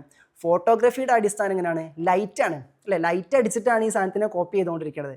അപ്പോൾ വെളിച്ചം കൊണ്ട് നമ്മൾ ഡിജിറ്റൽ ഫോം ക്രിയേറ്റ് ചെയ്യുന്നുണ്ട് ഇപ്പോൾ, റൈറ്റ്. വെളിച്ചം അടിച്ചിട്ട് എൻ്റെ തന്നെ ഡിജിറ്റൽ ഫോം ക്രിയേറ്റ് ചെയ്തെടുക്കാൻ വേണ്ടി പറ്റുന്നു. ഇപ്പം നിങ്ങളുടെ മുന്നിൽ ഞാനില്ല, അടുത്ത് ഞാനില്ല, ഇത്രയും ഡിസ്റ്റൻസിൽ എന്നെ നിങ്ങൾ കണ്ടുകൊണ്ടിരിക്കുകയെന്ന് പറഞ്ഞാൽ എന്നിലേക്ക് അടിക്കുന്ന വെളിച്ചവും ഈ ക്യാമറയൊക്കെ വെളിച്ചത്തിൻ്റെ ഫോട്ടോണിക് പ്രിൻസിപ്പിളിൽ വർക്കൗട്ട് ചെയ്തിട്ടാണ്, വെളിച്ചത്തിൻ്റെ പ്രിൻസിപ്പിളിൽ വർക്ക് ചെയ്തിട്ടാണ് ഫോട്ടോഗ്രാഫിയും വീഡിയോഗ്രാഫിയിലും നിങ്ങൾ തന്നെ എത്രയും ഡിസ്റ്റൻസ് നിന്ന് ആക്ച്വലി കണ്ടുകൊണ്ടിരിക്കണം എന്നുള്ളതാണ്. അപ്പോൾ അവിടെ ലൈറ്റിൽ നിന്നും പാർട്ടിക്കിൾ ഉണ്ടാകുന്നു എന്ന് പറയുമ്പം നമ്മൾ വിഷ്വലായിട്ട് നമ്മൾ മൈൻഡിൽ ഒരു കാര്യം, ഫ്യൂച്ചറിന് വേണ്ട കാര്യങ്ങളെ വിഷ്വൽസ് ആയിട്ട് കൊടുത്തുകൊണ്ടിരിക്കുമ്പം, വിഷ്വൽ ഇമേജുകളായിട്ട് കൊടുത്തുകൊണ്ടിരിക്കുമ്പോൾ, അതിനൊരു ഡീറ്റെയിലിംഗ് കൂടി കൊടുത്തുകൊണ്ടിരിക്കുമ്പം നമ്മൾ മനസ്സിൽ ഒരാളെ കാണാമെന്ന് പറഞ്ഞാൽ, എനിക്ക് മനസ്സിൽ നിങ്ങളെ ആരെങ്കിലും ചിത്രം കാണണമെങ്കിൽ, നിങ്ങളുടെ രൂപം എനിക്ക് കാണണമെങ്കിൽ, നിങ്ങളെപ്പറ്റി എനിക്ക് എന്തെങ്കിലും ചിന്തിക്കണമെങ്കിൽ അവിടെയും ലൈറ്റ് അടിക്കണം അല്ലേ. ഇപ്പം എൻ്റെ മുന്നിൽ അഫ്സൽ ഉസ്താദ് എൻ്റെ മുന്നിലുണ്ട്, പക്ഷേ ഇവിടെ ഇരുട്ടാണ്, എനിക്ക് കാണാൻ വേണ്ടി പറ്റില്ല. അപ്പം അങ്ങേരെ കാണുക എന്നതിൻ്റെ, അങ്ങേരെ എൻ്റെ അടുത്തുണ്ടാവുന്നുള്ളതല്ല, അങ്ങേരെ കാണുക എന്നതിൻ്റെ അടിസ്ഥാനം വെളിച്ചം ഉണ്ടാവുന്നുള്ളതാണ്. ഇപ്പം എൻ്റെ തൊട്ടടുത്ത് മുബു ഇരിക്കുന്നുണ്ട് ഇതൊക്കെ സെറ്റ് ചെയ്യാൻ, പക്ഷേ ഇവിടെ ഫുള്ള് ഇരുട്ടാണ്, എനിക്ക് മുബുവിനെ കാണാൻ പറ്റില്ല. എന്നാൽ സ്ക്രീനിൽ നോക്കുമ്പോൾ എനിക്ക് മിനിമാമിനെ കാണാൻ പറ്റുന്നു, ഷെദനെ കാണാൻ പറ്റുന്നു, ഷഹലനെ കാണാൻ പറ്റുന്നു, ഇവരൊക്കെ കാണാൻ വേണ്ടി പറ്റുന്നു. അടിസ്ഥാനം എന്താ? ഇവിടെ വെളിച്ചമുണ്ട്, അതുകൊണ്ട് നമുക്ക് കാണാൻ പറ്റുന്നുണ്ട്. അടുത്ത ആൾ ഫിസിക്കൽ ഉണ്ടായിട്ട് പോലും കാണാൻ പറ്റില്ല, വെളിച്ചമില്ല. അപ്പോൾ വെളിച്ചമാണ് വിഷയം, അത് പുറത്താണെങ്കിലും അകത്താണെങ്കിലും. അപ്പോൾ ലൈറ്റിൽ നിന്നുമാണ് നമ്മൾ ഇമേജുകളെയും ഫോമുകളെയും ഒക്കെ ക്രിയേറ്റ് ചെയ്യപ്പെടുന്നതല്ല. അപ്പോൾ ഞാൻ ഈ സെഷൻ കഴിഞ്ഞു പോയാലും ഞാനിങ്ങനെ വെറുതെ ഇങ്ങനെ ഇരിക്കുന്ന സമയത്ത് വേണമെങ്കിൽ എൻ്റെ മനസ്സിലൂടെ സഫ്വാനയുടെ മുഖം ഇങ്ങനെ മിന്നി മറിയാം, ഇന്നിവിടെ ഇരുന്ന നഫീസയുടെ മുഖം മിന്നി മറിയാം. ഇതൊക്കെ ഞാൻ പോയാലും മിന്നി മറിയാനുള്ള കാരണം വെളിച്ചത്തിലായിട്ട് ക്യാപ്ചർ ചെയ്തിട്ട് ഇമേജിനെ അവിടെ ഫോം ചെയ്ത് വെച്ചുകൊണ്ട്. So light is the basic thing. ഇപ്പോൾ വിഷ്വലൈസേഷൻ സ്ക്രിപ്റ്റിലൊക്കെ നമ്മൾ ഡീറ്റെയിൽ ചെയ്തിട്ട് സ്ക്രിപ്റ്റ് ചെയ്താൽ വരുമ്പം അത്രത്തോളം തവണ ആ വിഷയത്തെ നമ്മൾ ലൈറ്റ് അടിച്ചുകൊണ്ടിരിക്കുകയാണ്. അതാണ് ഈ റൈറ്റിങ്ങിൻ്റെ ബ്യൂട്ടി എന്ന് പറയുന്നത്. അത്രത്തോളം ഡീറ്റെയിലിംഗ് കൊടുത്തുകൊണ്ടിരിക്കുകയാണ്. ഇപ്പോൾ ഒരാൾ പറയാം, എനിക്കൊരു നല്ല സന്തോഷമുള്ളൊരു കുടുംബജീവിതം വേണം, അവിടെ തീർന്നു. നിങ്ങളുടെ സന്തോഷമുള്ള കുടുംബജീവിതം ഒന്ന് വർണ്ണിക്കുമോ എന്ന് വെച്ചാൽ, വിവരിക്കുമോ എന്ന് വെച്ചാൽ, അത് നല്ല ഉഷാറായിട്ടൊക്കെ പോകണം, അടിപൊളിയായിട്ട് പോകണം. ഈ ഉഷാറ് അടിപൊളി എന്നൊക്കെ പറയുമ്പോൾ ഒറ്റ സാധനം മൈൻഡിൽ വരുള്ളൂ. എന്നാൽ അതിനപ്പുറത്തേക്ക് നിങ്ങളൊന്ന് പേപ്പറിലേക്ക് പകർത്തുമെന്ന് പറഞ്ഞാൽ, എൻ്റെ ഭാര്യ ഇങ്ങനെയാണ്, പൂമുഖവാതിൽക്കൽ സ്നേഹം വിടർത്തുന്ന പൂന്തിങ്കളായി എന്നെ സമീപിക്കുന്ന, എന്നെ നോക്കുന്ന, എന്നെ പരിചരിക്കുന്ന എൻ്റെ നല്ലവളായ ഭാര്യ, ആ ഭാര്യയുടെ നല്ലവനായ ഉണ്ണിയായിട്ടുള്ള ഞാൻ എന്നൊക്കെ പറഞ്ഞിട്ട് എൻ്റെ മക്കൾ ഇങ്ങനെ തുടങ്ങിയിട്ട് നമ്മൾ ഇങ്ങനെ വിശദീകരിച്ചുകൊണ്ടിരിക്കുന്ന സമയത്ത് അവിടെ അതേ വിഷയത്തിൽ തന്നെ ഒരുപാട് വിഷ്വൽ ഇമ്പാക്റ്റ് നമ്മൾ കൊടുക്കുന്നുണ്ട്. വീണ്ടും വീണ്ടും ലൈറ്റ് അടിച്ചുകൊണ്ടിരിക്കുക. കാരണം ഓരോരോ ഇമേജ് ഫോം ചെയ്യണം അതിനൊക്കെ ഓരോരോ കാര്യം പറയുമ്പോൾ അപ്പോൾ ഒക്കെ അവിടെ ലൈറ്റ് ഇങ്ങനെ അടിച്ചുകൊണ്ടിരിക്കുകയാണ്. നിങ്ങൾ വെളിച്ചത്തിലാക്കിക്കൊണ്ടിരിക്കുക. ഇതാണ് റൈറ്റിങ്ങിൻ്റെ ഇമ്പാക്റ്റ്. അതിനപ്പുറത്തേക്ക് നിങ്ങൾ പറയാണ് ഒരു അടിപൊളി ഫാമിലി ലൈഫ് വേണം. അടിപൊളി എന്ന് പറയുമ്പോൾ എന്ത് ചിത്രം വരാം? സൂപ്പർ പൊളി ലൈഫ്, വൈബ് ലൈഫ് വേണം. വൈബ് അടിപൊളി എന്നൊക്കെ പറയുമ്പോൾ ഈ അടിപൊളിക്കായിട്ടൊരു ചിത്രമൊന്നുമില്ല. അടിപൊളി എന്ന് പറയുമ്പോൾ എന്താ ചിത്രമാണ് നമുക്ക് വരാം? വൈബ് എന്ന് പറയുമ്പോൾ എന്താ വരാ വെച്ച് കഴിഞ്ഞാൽ ജനറലി നമ്മൾ ആക്കി വെച്ചൊന്നുണ്ടായിരിക്കും. എന്നാൽ അതിനപ്പുറത്തേക്ക് എൻ്റെ ഭാര്യ ഇന്ന സമയത്ത് ഇങ്ങനെ ഇന്ന ഇടങ്ങളിൽ ഈ രൂപേണ കാര്യങ്ങൾ ചെയ്യുന്നു, എൻ്റെ ജോലിക്കാർ ഇന്ന ഇന്ന ഇന്ന രീതിയിൽ എന്നോട് കാര്യങ്ങൾ പ്രവർത്തിച്ചുകൊണ്ടിരിക്കുന്നു എന്ന് പറയുന്ന സമയത്ത് വി ഗെറ്റ് ഡീറ്റെയിലിംഗ്. ഇതാണ് വിവിഡ് വിഷ്വലൈസേഷൻ എന്ന് പറയുന്നത്. ഇതിനാണ് ജേർണലിങ് സ്ക്രിപ്റ്റ് എഴുതണം, വിഷ്വലൈസേഷൻ സ്ക്രിപ്റ്റ് എഴുതണം എന്ന് പറയുന്നത്. പിന്നെ വേറെ ചില ആൾക്കാർക്ക് പറ്റുന്ന ഒരു ദൗർഭാഗ്യം എന്ന് പറഞ്ഞാൽ 2-3 തവണയൊക്കെ അഫർമേഷനൊക്കെ എഴുതിയിട്ടോ വിഷ്വലൈസേഷനൊക്കെ ചെയ്തിട്ടോ എന്തെങ്കിലുമൊക്കെ വർക്കൗട്ടായി കഴിഞ്ഞാൽ പിന്നെ അത് മടുക്കും. പിന്നെ അത് ഇനി ആ ടൂൾ ഇനി വേറെ ഒന്നിനും വർക്കാവില്ല. കാരണം മരുന്ന് കുടിച്ച് തീർന്നത് പോലെയാണ്. പനിക്ക് ഒരു മരുന്ന് കിട്ടിയാൽ ഇത് പനിക്കല്ലേ, അത് പനി കഴിക്കണല്ലോ, ഇനിയിപ്പോൾ വയറുവേദന അല്ലേ വന്നത്, ഇനി വേറെ മരുന്ന് കിട്ടട്ടെ. ഇതെന്ന് പറഞ്ഞാൽ ഈ വിഷ്വൽ ട്രീറ്റ്മെൻറ്റ് നമ്മൾ ഉള്ളിൽ കൊടുക്കുമ്പോൾ, വിഷ്വൽസ് ആയിട്ട് നമ്മൾ ഉള്ളോട്ട് കൊടുക്കുമ്പോൾ നമ്മുടെ ഹയർ സെൽഫിന് പെട്ടെന്ന് കമ്മ്യൂണിക്കേറ്റ് ചെയ്യാൻ വേണ്ടി പറ്റും എന്നുള്ളതാണ്. അതുകൊണ്ടാണല്ലോ വേദങ്ങളൊക്കെ എന്തോരം ഡീറ്റെയിലിംഗ് കൊടുക്കുന്നത്. ചില കാര്യങ്ങൾക്ക് വളരെ നല്ല നല്ല ഇമേജ് മെറ്റഫേഴ്സാണ് തന്നുകൊണ്ടിരിക്കുന്നത്. ഹിസ്റ്ററിയൊക്കെ എത്രമാത്രം, ചരിത്രമൊക്കെ എത്രമാത്രം അതിൽ വരാനുള്ള കാരണം ചരിത്രം പോകുമ്പോൾ നമുക്ക് നല്ല ഡീറ്റെയിലിംഗ് ഇങ്ങനെ കിട്ടിക്കൊണ്ടിരിക്കും. അപ്പോൾ ചിലരിങ്ങനെ പറയും അന്നത്തെ കാലത്ത് ഇങ്ങനെ അവരിങ്ങനെ അതിലൂടെ നടക്കായിരുന്നു എന്നാണ് പറയുന്നത്. അപ്പോൾ നമുക്ക് ഭയങ്കര ഡീറ്റെയിൽഡ് വിഷ്വലൈസേഷൻ കിട്ടുന്നു എന്നുള്ളതാണ്. So that's how it works. അപ്പോൾ ഇതൊക്കെ തന്നെ ഇപ്പോൾ വിഷ്വലൈസേഷൻ്റെ സ്ക്രിപ്റ്റ് ചെയ്താ എന്ന് പറയുന്നത് നിങ്ങൾ ചെയ്യാൻ പോകുന്ന കാര്യങ്ങളുടെ ഒരു രൂപരേഖ ഉണ്ടാക്കാം എന്ന് പറയുന്നതൊക്കെ എക്സാക്ട്ലി പറഞ്ഞാൽ നിങ്ങളുടെ ജേർണലിങ്ങിൻ്റെ ഭാഗം തന്നെ. ഇതുപോലെ പല തരങ്ങളുണ്ട് എന്നുള്ളതാണ്. അപ്പം ഹുസ്ന ചോദിച്ചു I think visualisation script daily ചെയ്യണോ? ഞാൻ പറഞ്ഞ ഇതൊരു മരുന്ന് വാങ്ങിക്കുന്ന പോലെ എന്നോട് ചോദിക്കരുത്. ഡെയിലി ചെയ്യുക എന്നുള്ളതല്ല, നിങ്ങൾക്ക് ഏത് രൂപേണയും ചെയ്യാം. പക്ഷേ ഇതൊരു ടാസ്ക് പോലെ ചെയ്യുന്ന കാര്യമാവരുത്. നിങ്ങൾക്കൊരു ടാസ്ക് ആയിട്ട് തോന്നില്ല ഡെയിലി ചെയ്തോളൂ. ഈ വിഷ്വലൈസേഷന് വേണ്ടി ഇപ്പം ഇന്ന് നിങ്ങൾ ഫ്യൂച്ചർ സെൽഫിന് കത്തെഴുതി ഇങ്ങനത്തെ സംഭവങ്ങളുടെ വിഷ്വലൈസേഷൻ സ്ക്രിപ്റ്റ്, ഫ്യൂച്ചർ സെൽഫിൻ്റെ സ്ക്രിപ്റ്റ്, ഇതിൻ്റെയൊക്കെ പ്രത്യേകത എന്ന് വെച്ചാൽ ഒരു തവണ എഴുതി കഴിഞ്ഞാൽ പിന്നീട് അത് വായിച്ചാൽ മതി, നിങ്ങൾക്ക് ആ ഇമേജ് ഇങ്ങനെ കിട്ടിക്കൊണ്ടിരിക്കും. അതാണ് അതിൻ്റെ ബ്യൂട്ടി എന്ന് പറയുന്നത്. അപ്പോൾ ഒരു തവണ എഴുതാ വായിച്ചുകൊണ്ടിരിക്കുക. പിന്നെ നിങ്ങൾ വായിക്കുമ്പോൾ കുറച്ച് മുന്നോട്ട് പോകുമ്പോൾ അതിൽ എഡിറ്റിംഗ് ഒക്കെ വരുത്താൻ തോന്നും. അപ്പോൾ നിങ്ങൾ അതൊന്ന് എഡിറ്റ് ചെയ്തിട്ട് വീണ്ടും വായിച്ചുകൊണ്ടിരിക്കുക. ഒരു സ്ക്രിപ്റ്റ് റൈറ്റർ എങ്ങനെ ചെയ്യുക? ഇത് ചെയ്ത് ഒരു സ്ക്രിപ്റ്റ് റൈറ്റർ സ്ക്രിപ്റ്റ് എഴുതുമ്പോൾ തന്നെ കഥാപാത്രം ഓൾറെഡി അത് ജീവിക്കുന്നതായിട്ട് കണ്ടുകൊണ്ടിരിക്കും. അതിലുള്ള ക്യാരക്ടേഴ്സൊക്കെ നടക്കുന്നതും ഇരിക്കുന്നതൊക്കെ കാണും. അപ്പോൾ അതുകൊണ്ട് തന്നെ സ്ക്രിപ്റ്റ് റൈറ്റർ പോയിട്ട് ഡയറക്ടർക്കും പ്രൊഡ്യൂസർക്കൊക്കെ കഥ പറഞ്ഞുകൊണ്ടിരിക്കുന്ന സമയത്ത്, കഥ കൺവേ ചെയ്യുന്ന സമയത്ത് സ്ക്രിപ്റ്റ് റൈറ്ററുടെ വിഷ്വലൈസേഷൻ അനുസരിച്ചിരിക്കും ഡയറക്ടറും പ്രൊഡ്യൂസറും ഇത് വേണോ വേണ്ടോ തീരുമാനിക്കാൻ. അപ്പോൾ അയാൾക്ക് അത്രത്തോളം ഡീറ്റെയിലിംഗ് ഉള്ളിലായി കഴിഞ്ഞിട്ട് അത് പറയുമ്പം കേൾക്കുന്ന ആൾക്ക് പെട്ടെന്ന് ക്ലാരിറ്റി കിട്ടും. ഇപ്പോൾ ചില ആളുകൾക്ക് എനിക്ക് ഇതാണ് സംഭവം എന്നൊക്കെ പറയുമ്പോൾ അത് കറക്റ്റ് അപ്പുറത്ത് കൺവേ ആവാതിരിക്കുള്ള കാരണം നമ്മുടെ ഉള്ളിലെ വിഷ്വലൈസേഷൻ ഡീറ്റെയിൽഡ് ആയിട്ടില്ല. അപ്പം ആദ്യം ഞാൻ പറയും നമ്മുടെ GCTPയിലും GCയിലൊക്കെ ഞാൻ പറയുന്നത് DBPBA തിയറി എന്ന് പറഞ്ഞാൽ ആൽഫ്രഡ് മോണ്ടപ്പാട്ടിൻ്റെ തിയറി. അതിൽ ജേർണലിങ്ങിലേക്ക് നമുക്ക് കണക്ഷൻ കിട്ടുന്ന ഒരു പ്രധാനപ്പെട്ട പോയിന്റാണ്. ആദ്യം ഒരു ഡ്രീം ആയിരിക്കും ഉണ്ടാവുക, ഒരൊറ്റ ആശയമായിരിക്കും, ഒരു വിത്താണ് ഉണ്ടാവുക.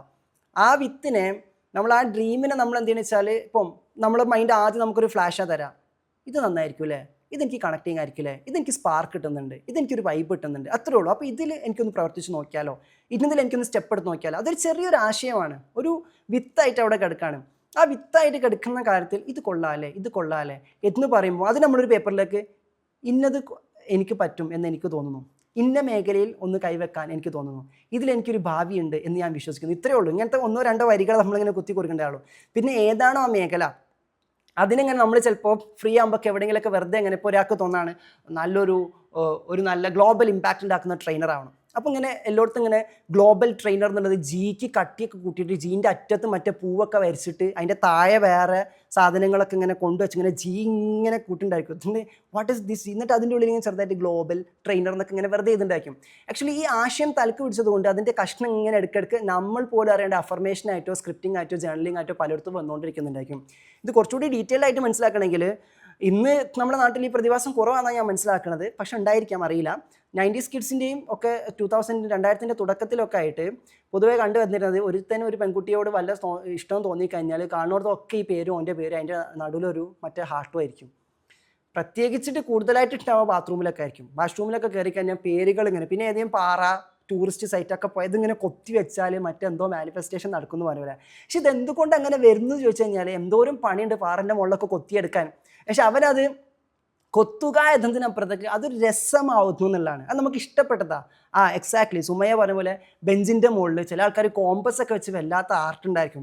നമ്മൾക്ക് പുതിയ ക്ലാസ് എന്ന് പറഞ്ഞിട്ട് 9ാം ക്ലാസ്സും 10ാം ക്ലാസ്സിലേക്ക് ജയിച്ചിട്ട് നമുക്ക് ആദ്യത്തെ ദിവസമൊക്കെ സ്കൂളിൽ പോകുമ്പോൾ പുതിയ യൂണിഫോം, പുതിയ ബാഗ്, പുതിയ ബുക്ക്. ബെഞ്ചുമ്പോൾ പോയാൽ ഡെസ്ക് നോക്കിയാൽ മാത്രം ഉണ്ടായിരിക്കും മുന്നേ ഉള്ള ബാച്ചിലുള്ള ആൾക്കാർ ഓൻ്റെ കുറേ സാധനം കുത്തി വരച്ചിട്ട് പോവുകയാണ്. ഇത് കാണുമ്പോൾ ആ സങ്കടം ഉണ്ടാവുക. ഇത് മാത്രം ഫ്രഷ് അല്ല, ഇനി പോന് കുത്തി വെച്ച് ഓളെ പേര് നോക്കിയിട്ടുണ്ട് ഞാനിവിടെ ഇരിക്കാൻ. എന്നിട്ട് അതിൻ്റെ മുകളിൽ നമ്മൾ ചിലപ്പോൾ ഒരു ഡിസൈനൊക്കെ ഇട്ടിട്ട് മാറ്റിയിട്ട് ഇങ്ങനെ നമ്മളെ കലാപരിപാടി തുടങ്ങും. അപ്പോൾ ഇത്തരത്തിൽ നമ്മൾ പലയിടങ്ങളിലും കൊത്തി വെക്കുന്ന, എഴുതി വെക്കുന്ന ഇടങ്ങളിലൊക്കെ എവിടെയോ നമ്മൾ കണക്ട് ചെയ്ത് കിടക്കുന്നുണ്ടായിരിക്കും. ഈ ഡിവൈൻ കിക്ക് കിട്ടിയ ചില ആൾക്കാരെ പറ്റി പറയാറുണ്ട്. ഇവർ എവിടെ പോയാലും ഇങ്ങനെ ഇത് മാത്രം എഴുതി വെക്കുന്ന കുറേ ആൾക്കാർ, ഡിവൈൻ ട്രൂത്തുകൾ മാത്രം ഇങ്ങനെ, ഡിവൈൻ നെയിംസ് മാത്രം തോന്നുന്നിടത്തൊക്കെ ഇങ്ങനെ എഴുതി പോകുന്ന ആൾക്കാർ. അത് അവിടെ തറച്ചതുകൊണ്ട് ആശയം നമ്മുടെ ഇൻറ്റേർണൽ വേൾഡിൽ വന്ന് സ്ട്രോങ് മെസ്സേജ് ആയതുകൊണ്ടാണ് പിന്നെ നമ്മൾ അതിൽ പരിശീലിക്കുന്നത്. എന്തുകൊണ്ടായിരിക്കാം? ഒരു ഡ്രീം നമ്മളെ സ്വാധീനിച്ചിരിക്കുന്നു, അത് നമ്മൾ എല്ലായിടത്തും എഴുതി വെക്കുന്നു. എല്ലായിടത്തും ഡീറ്റെയിൽഡ് ആയിട്ടല്ല, ഒരു പേരാക്കിയിട്ടോ ഒരു നെയിമാക്കിയിട്ടോ അങ്ങനെ എന്തെങ്കിലുമൊക്കെ ആക്കി നമ്മളിങ്ങനെ വെക്കുന്നു. ഇതെന്തിനാണ് നമ്മൾ ചെയ്യണം അറിയോ? ഇത് നമ്മൾ റിപ്പീറ്റ് ചെയ്യുന്നതിലൂടെ ഇനി ഈ ഡ്രീമിനെ കുറച്ചുകൂടി ഡീറ്റെയിൽഡ് ആയിട്ട് കാണാനുള്ള ഒരു പദ്ധതിയായിട്ട് കാണാനുള്ള, അതിനെ ഡീറ്റെയിൽ ചെയ്ത് കാണാനുള്ള വിഷ്വലൈസേഷനിലേക്ക് നമ്മൾ അറിയാണ്ട് കടന്നുകൊണ്ടിരിക്കുകയാണ്. ആ ഡ്രീമിന് മൂവ്മെൻറ്റ് ഉണ്ടാവണമെങ്കിൽ നമുക്ക് വിഷ്വലൈസേഷൻ വേണം. ആശയം എന്ന് പറഞ്ഞാൽ ആശയം അത്രേ ഉള്ളൂ. എൻ്റെ വീട് എന്ന് പറഞ്ഞാൽ വീട് മാത്രം ഇങ്ങനെ നിൽക്കുന്ന ഒരു ചിത്രം ഉണ്ടാവാം. പക്ഷേ ആ വീടെന്ന് കൂടുതൽ ചിന്തിക്കുമ്പം അബ്ദുൽ കലാം സാർ പറഞ്ഞ പോലെ dream transform into thoughts. ഇതന്നെ ആൽഫ്രഡ് മോണ്ടപ്പാട്ട് പറഞ്ഞത് ഡ്രീം ഫസ്റ്റ് ചെയ്യുന്നു, ദെൻ ഡ്രീമിനെ നമ്മൾ എന്തിലേക്ക് നയിക്കണം? വിഷ്വലൈസേഷനിലേക്ക്. നമ്മൾ പലതരത്തിലുള്ള വിഷ്വലൈസേഷൻസ് ഇങ്ങനെ നടന്നുകൊണ്ടിരിക്കുക. ഇപ്പം അവൾ തലക്ക് പിടിച്ച് കഴിഞ്ഞാൽ പിന്നെ അവൾ ഇതേ ഉള്ളൂ. പക്ഷെ അവൾ എന്നുള്ളത് പിന്നെ തലക്ക് പിടിച്ച് അവൾ എന്ന് പറയുമ്പോഴേക്ക് പിന്നെ അവളെ ഞാൻ ആദ്യമായിട്ട് കാണുന്നത്, അവൾ എന്നോട് യെസ് പറഞ്ഞതിന് ശേഷം വീട്ടിൽ അവതരിപ്പിക്കണത്, വീട്ടിൽ നിന്ന് റിജക്ഷൻ വരുന്നു, പക്ഷെ ഞാൻ സിനിമയിൽ കണ്ട ഹീറോനെ പോലെ പോയിട്ട് പൊരുതി നിന്നിട്ട് നമ്മൾ ഒരുമിക്കുന്നത്, അത് കഴിഞ്ഞിട്ട് നമ്മളെ സന്തോഷകരമായിട്ടുള്ള ജീവിതം, ഇതൊക്കെ വിഷ്വലൈസേഷനായിട്ട് ഇങ്ങനെ പോയിക്കൊണ്ടിരിക്കുന്നുണ്ടായിരിക്കും. ഇവിടെയാണ് ഡ്രീം അടുത്ത തലത്തിലേക്ക് എത്തുന്നുണ്ട് നമുക്ക് കൺഫേം ചെയ്യാൻ പറ്റുക. ഇത് നമ്മളെ ഡ്രീം കൊണ്ടിട്ടുണ്ടെങ്കിൽ, ഡ്രീം നമ്മൾ ഉള്ളുന്ന് വന്നതും ആ ഉള്ളുന്ന് വന്ന ഡ്രീമിനെ നമ്മൾ ആ വന്ന സ്ഥലത്തേക്ക് തന്നെ വീണ്ടും ഉള്ളോട്ട് തന്നെ കൊടുത്തുകൊണ്ടിരിക്കുന്നുണ്ട്. നമ്മളെ ഹയർ സെൽഫ് ചിന്തിക്കുന്നത്, നിനക്കൊരു ഡ്രീം ഞാൻ ഇട്ടുതരാം, ഒരു സ്പാർക്ക് ഇട്ടുതരാം, നീ അത് കയറി പിടിക്കുമോ നോക്കും. കയറി പിടിച്ചിട്ടുണ്ടെങ്കിൽ നമ്മൾ എന്ത് ചെയ്യും? നമുക്ക് പിടിച്ച സാധനമാണെങ്കിൽ നമ്മൾ അത് തന്നെ ചിന്തിച്ചുകൊണ്ടിരിക്കും. അപ്പോൾ ഹയർ സെൽഫ് ഇങ്ങനെ നോക്കും, ബാക്കി ഇപ്പോൾ തരാം, നോക്കട്ടെ ഇവനത് എന്താക്കും. അപ്പം ഇവരിത് ഇങ്ങനെ ആഘോഷമാക്കുന്നുണ്ട്. അങ്ങനെയാണെങ്കിൽ ഹയർ സെൽഫ് എന്ത് ചെയ്യും? കുറച്ചുകൂടി വിഷ്വലൈസേഷനും ചേരുവകളൊക്കെ ഇങ്ങനെ ഇട്ടിട്ട് അതിനെ വിപുലമാക്കി മാറ്റും. അങ്ങനത്തെ വിഷ്വലൈസേഷൻസിലൂടെ പോയിട്ട് അതിൻ്റെ മൂന്നാമത്തെ ഘട്ടമാണ് പ്ലാനിങ്. ഇത് സംഭവമൊക്കെ കൊള്ളാം. വിഷ്വലൈസേഷനിൽ അവളെ കല്യാണം കഴിഞ്ഞ് ഞാനും അവളും കഥയിലെ രാജകുമാരിയും മുത്തശ്ശനൊക്കെ ആയിട്ട് പേരക്കുട്ടികളൊക്കെ ആയിട്ട് വിഷ്വലൈസേഷനിൽ എത്തിക്കഴിഞ്ഞു. ഇത്രയും എത്തിക്കഴിഞ്ഞാലാണ് ഇതിപ്പോൾ അവളോട് എങ്ങനെ പറയും? ഇത് പറഞ്ഞിട്ടൊന്നുമില്ല, ഇതിങ്ങനെ കഥ പോയതാ. അപ്പോൾ ആയിരിക്കും ഇത്രയും ഡീറ്റെയിലിംഗ് നടന്നിട്ടുണ്ടെങ്കിൽ പ്ലാൻ വരാൻ തുടങ്ങും. Plan A, plan B, plan C, ഇങ്ങനെ പറയാം. അത് റിജക്ട് ചെയ്താൽ ഇങ്ങനെ നോക്കാം, അത് റിജക്ട് ചെയ്താൽ അങ്ങനെ കൂടി നോക്കാം, അത് റിജക്ട് ചെയ്താൽ ഈ വഴിക്ക് നോക്കാം. ഇങ്ങനെ തുടങ്ങിയിട്ട് പ്ലാനുകൾ വരാൻ വേണ്ടി തുടങ്ങും. അതാണ് മൂന്നാമത്തെ സ്റ്റെപ്പ്, നമ്മൾ ഹയർ സെൽഫിൻ്റെ കമ്മ്യൂണിക്കേഷൻ. ഹയർ സെൽഫ് ആദ്യം ഡ്രീമായിട്ട് കമ്മ്യൂണിക്കേറ്റ് ചെയ്യും, രണ്ടാമത്തത് വിഷ്വലൈസേഷൻസ് ആയിട്ട് കമ്മ്യൂണിക്കേറ്റ് ചെയ്യും. അപ്പോഴും ഹൗ എന്നുള്ളതിന് ആൻസർ ഇല്ല. എങ്ങനെയൊന്നും നമുക്കറിയില്ല. ഈ എങ്ങനെ എന്നുള്ളത് അറിയില്ലെങ്കിൽ കൂടി നിങ്ങൾ ആ വിഷ്വലൈസേഷൻ ചെയ്തുകൊണ്ടിരിക്കുന്നു, ഡ്രീം കൊടുത്തുകൊണ്ടിരിക്കുന്നു. ഇങ്ങനെ കൊടുക്കുന്ന സമയത്ത് മൂന്നാമത്തെ ഘട്ടത്തിൽ ഹൗവിന് ആൻസർ വരും, പ്ലാൻ. നിങ്ങൾക്ക് പ്ലാനുകൾ വരാൻ വേണ്ടി തുടങ്ങും. ഇങ്ങനൊരു ഐഡിയ ഉണ്ട് അല്ലേ, ഇങ്ങനെ നോക്കാമില്ലേ. അത് പതിയെ ഇങ്ങനെ സ്പാർക്കായിട്ട് വരാൻ വേണ്ടി തുടങ്ങുന്നതാണ്. ഒരു ശാസ്ത്രജ്ഞനും ഹൗ എന്നറിഞ്ഞിട്ടല്ല ഒരു സാധനം ഉണ്ടാക്കാൻ വേണ്ടി പോയത്. ഹൗ എന്നറിയെങ്കിൽ പിന്നെ അത് മൂപ്പരെ ശാസ്ത്രജ്ഞൻ എന്ന് വിളിക്കണം. ഹൗ എന്നറിയാത്ത സാധനങ്ങൾ കണ്ടെത്തലാണ് ശാസ്ത്രജ്ഞന്മാരെ പരിപാടി എന്നുള്ളത്. അപ്പോൾ ഹൗ എന്നറിഞ്ഞിട്ടല്ല. ഇപ്പോൾ ഒരാളോട് അറിയാം, ഒരു സ്ക്രിപ്റ്റ് റൈറ്ററോട് അറിയാം, എനിക്കൊരു നല്ല അടിപൊളി സ്ക്രിപ്റ്റ് വേണമെന്ന് പറഞ്ഞാൽ ഇന്ന കഥ, ഈ കഥയാണ്, എങ്ങനെ അറിയില്ല, നോക്കട്ടെ, ഇരുന്ന് നോക്കും. അപ്പോൾ ഒരു ത്രെഡ് ഇങ്ങനെ വരും, ഇതിങ്ങനെ വികസിപ്പിക്കും.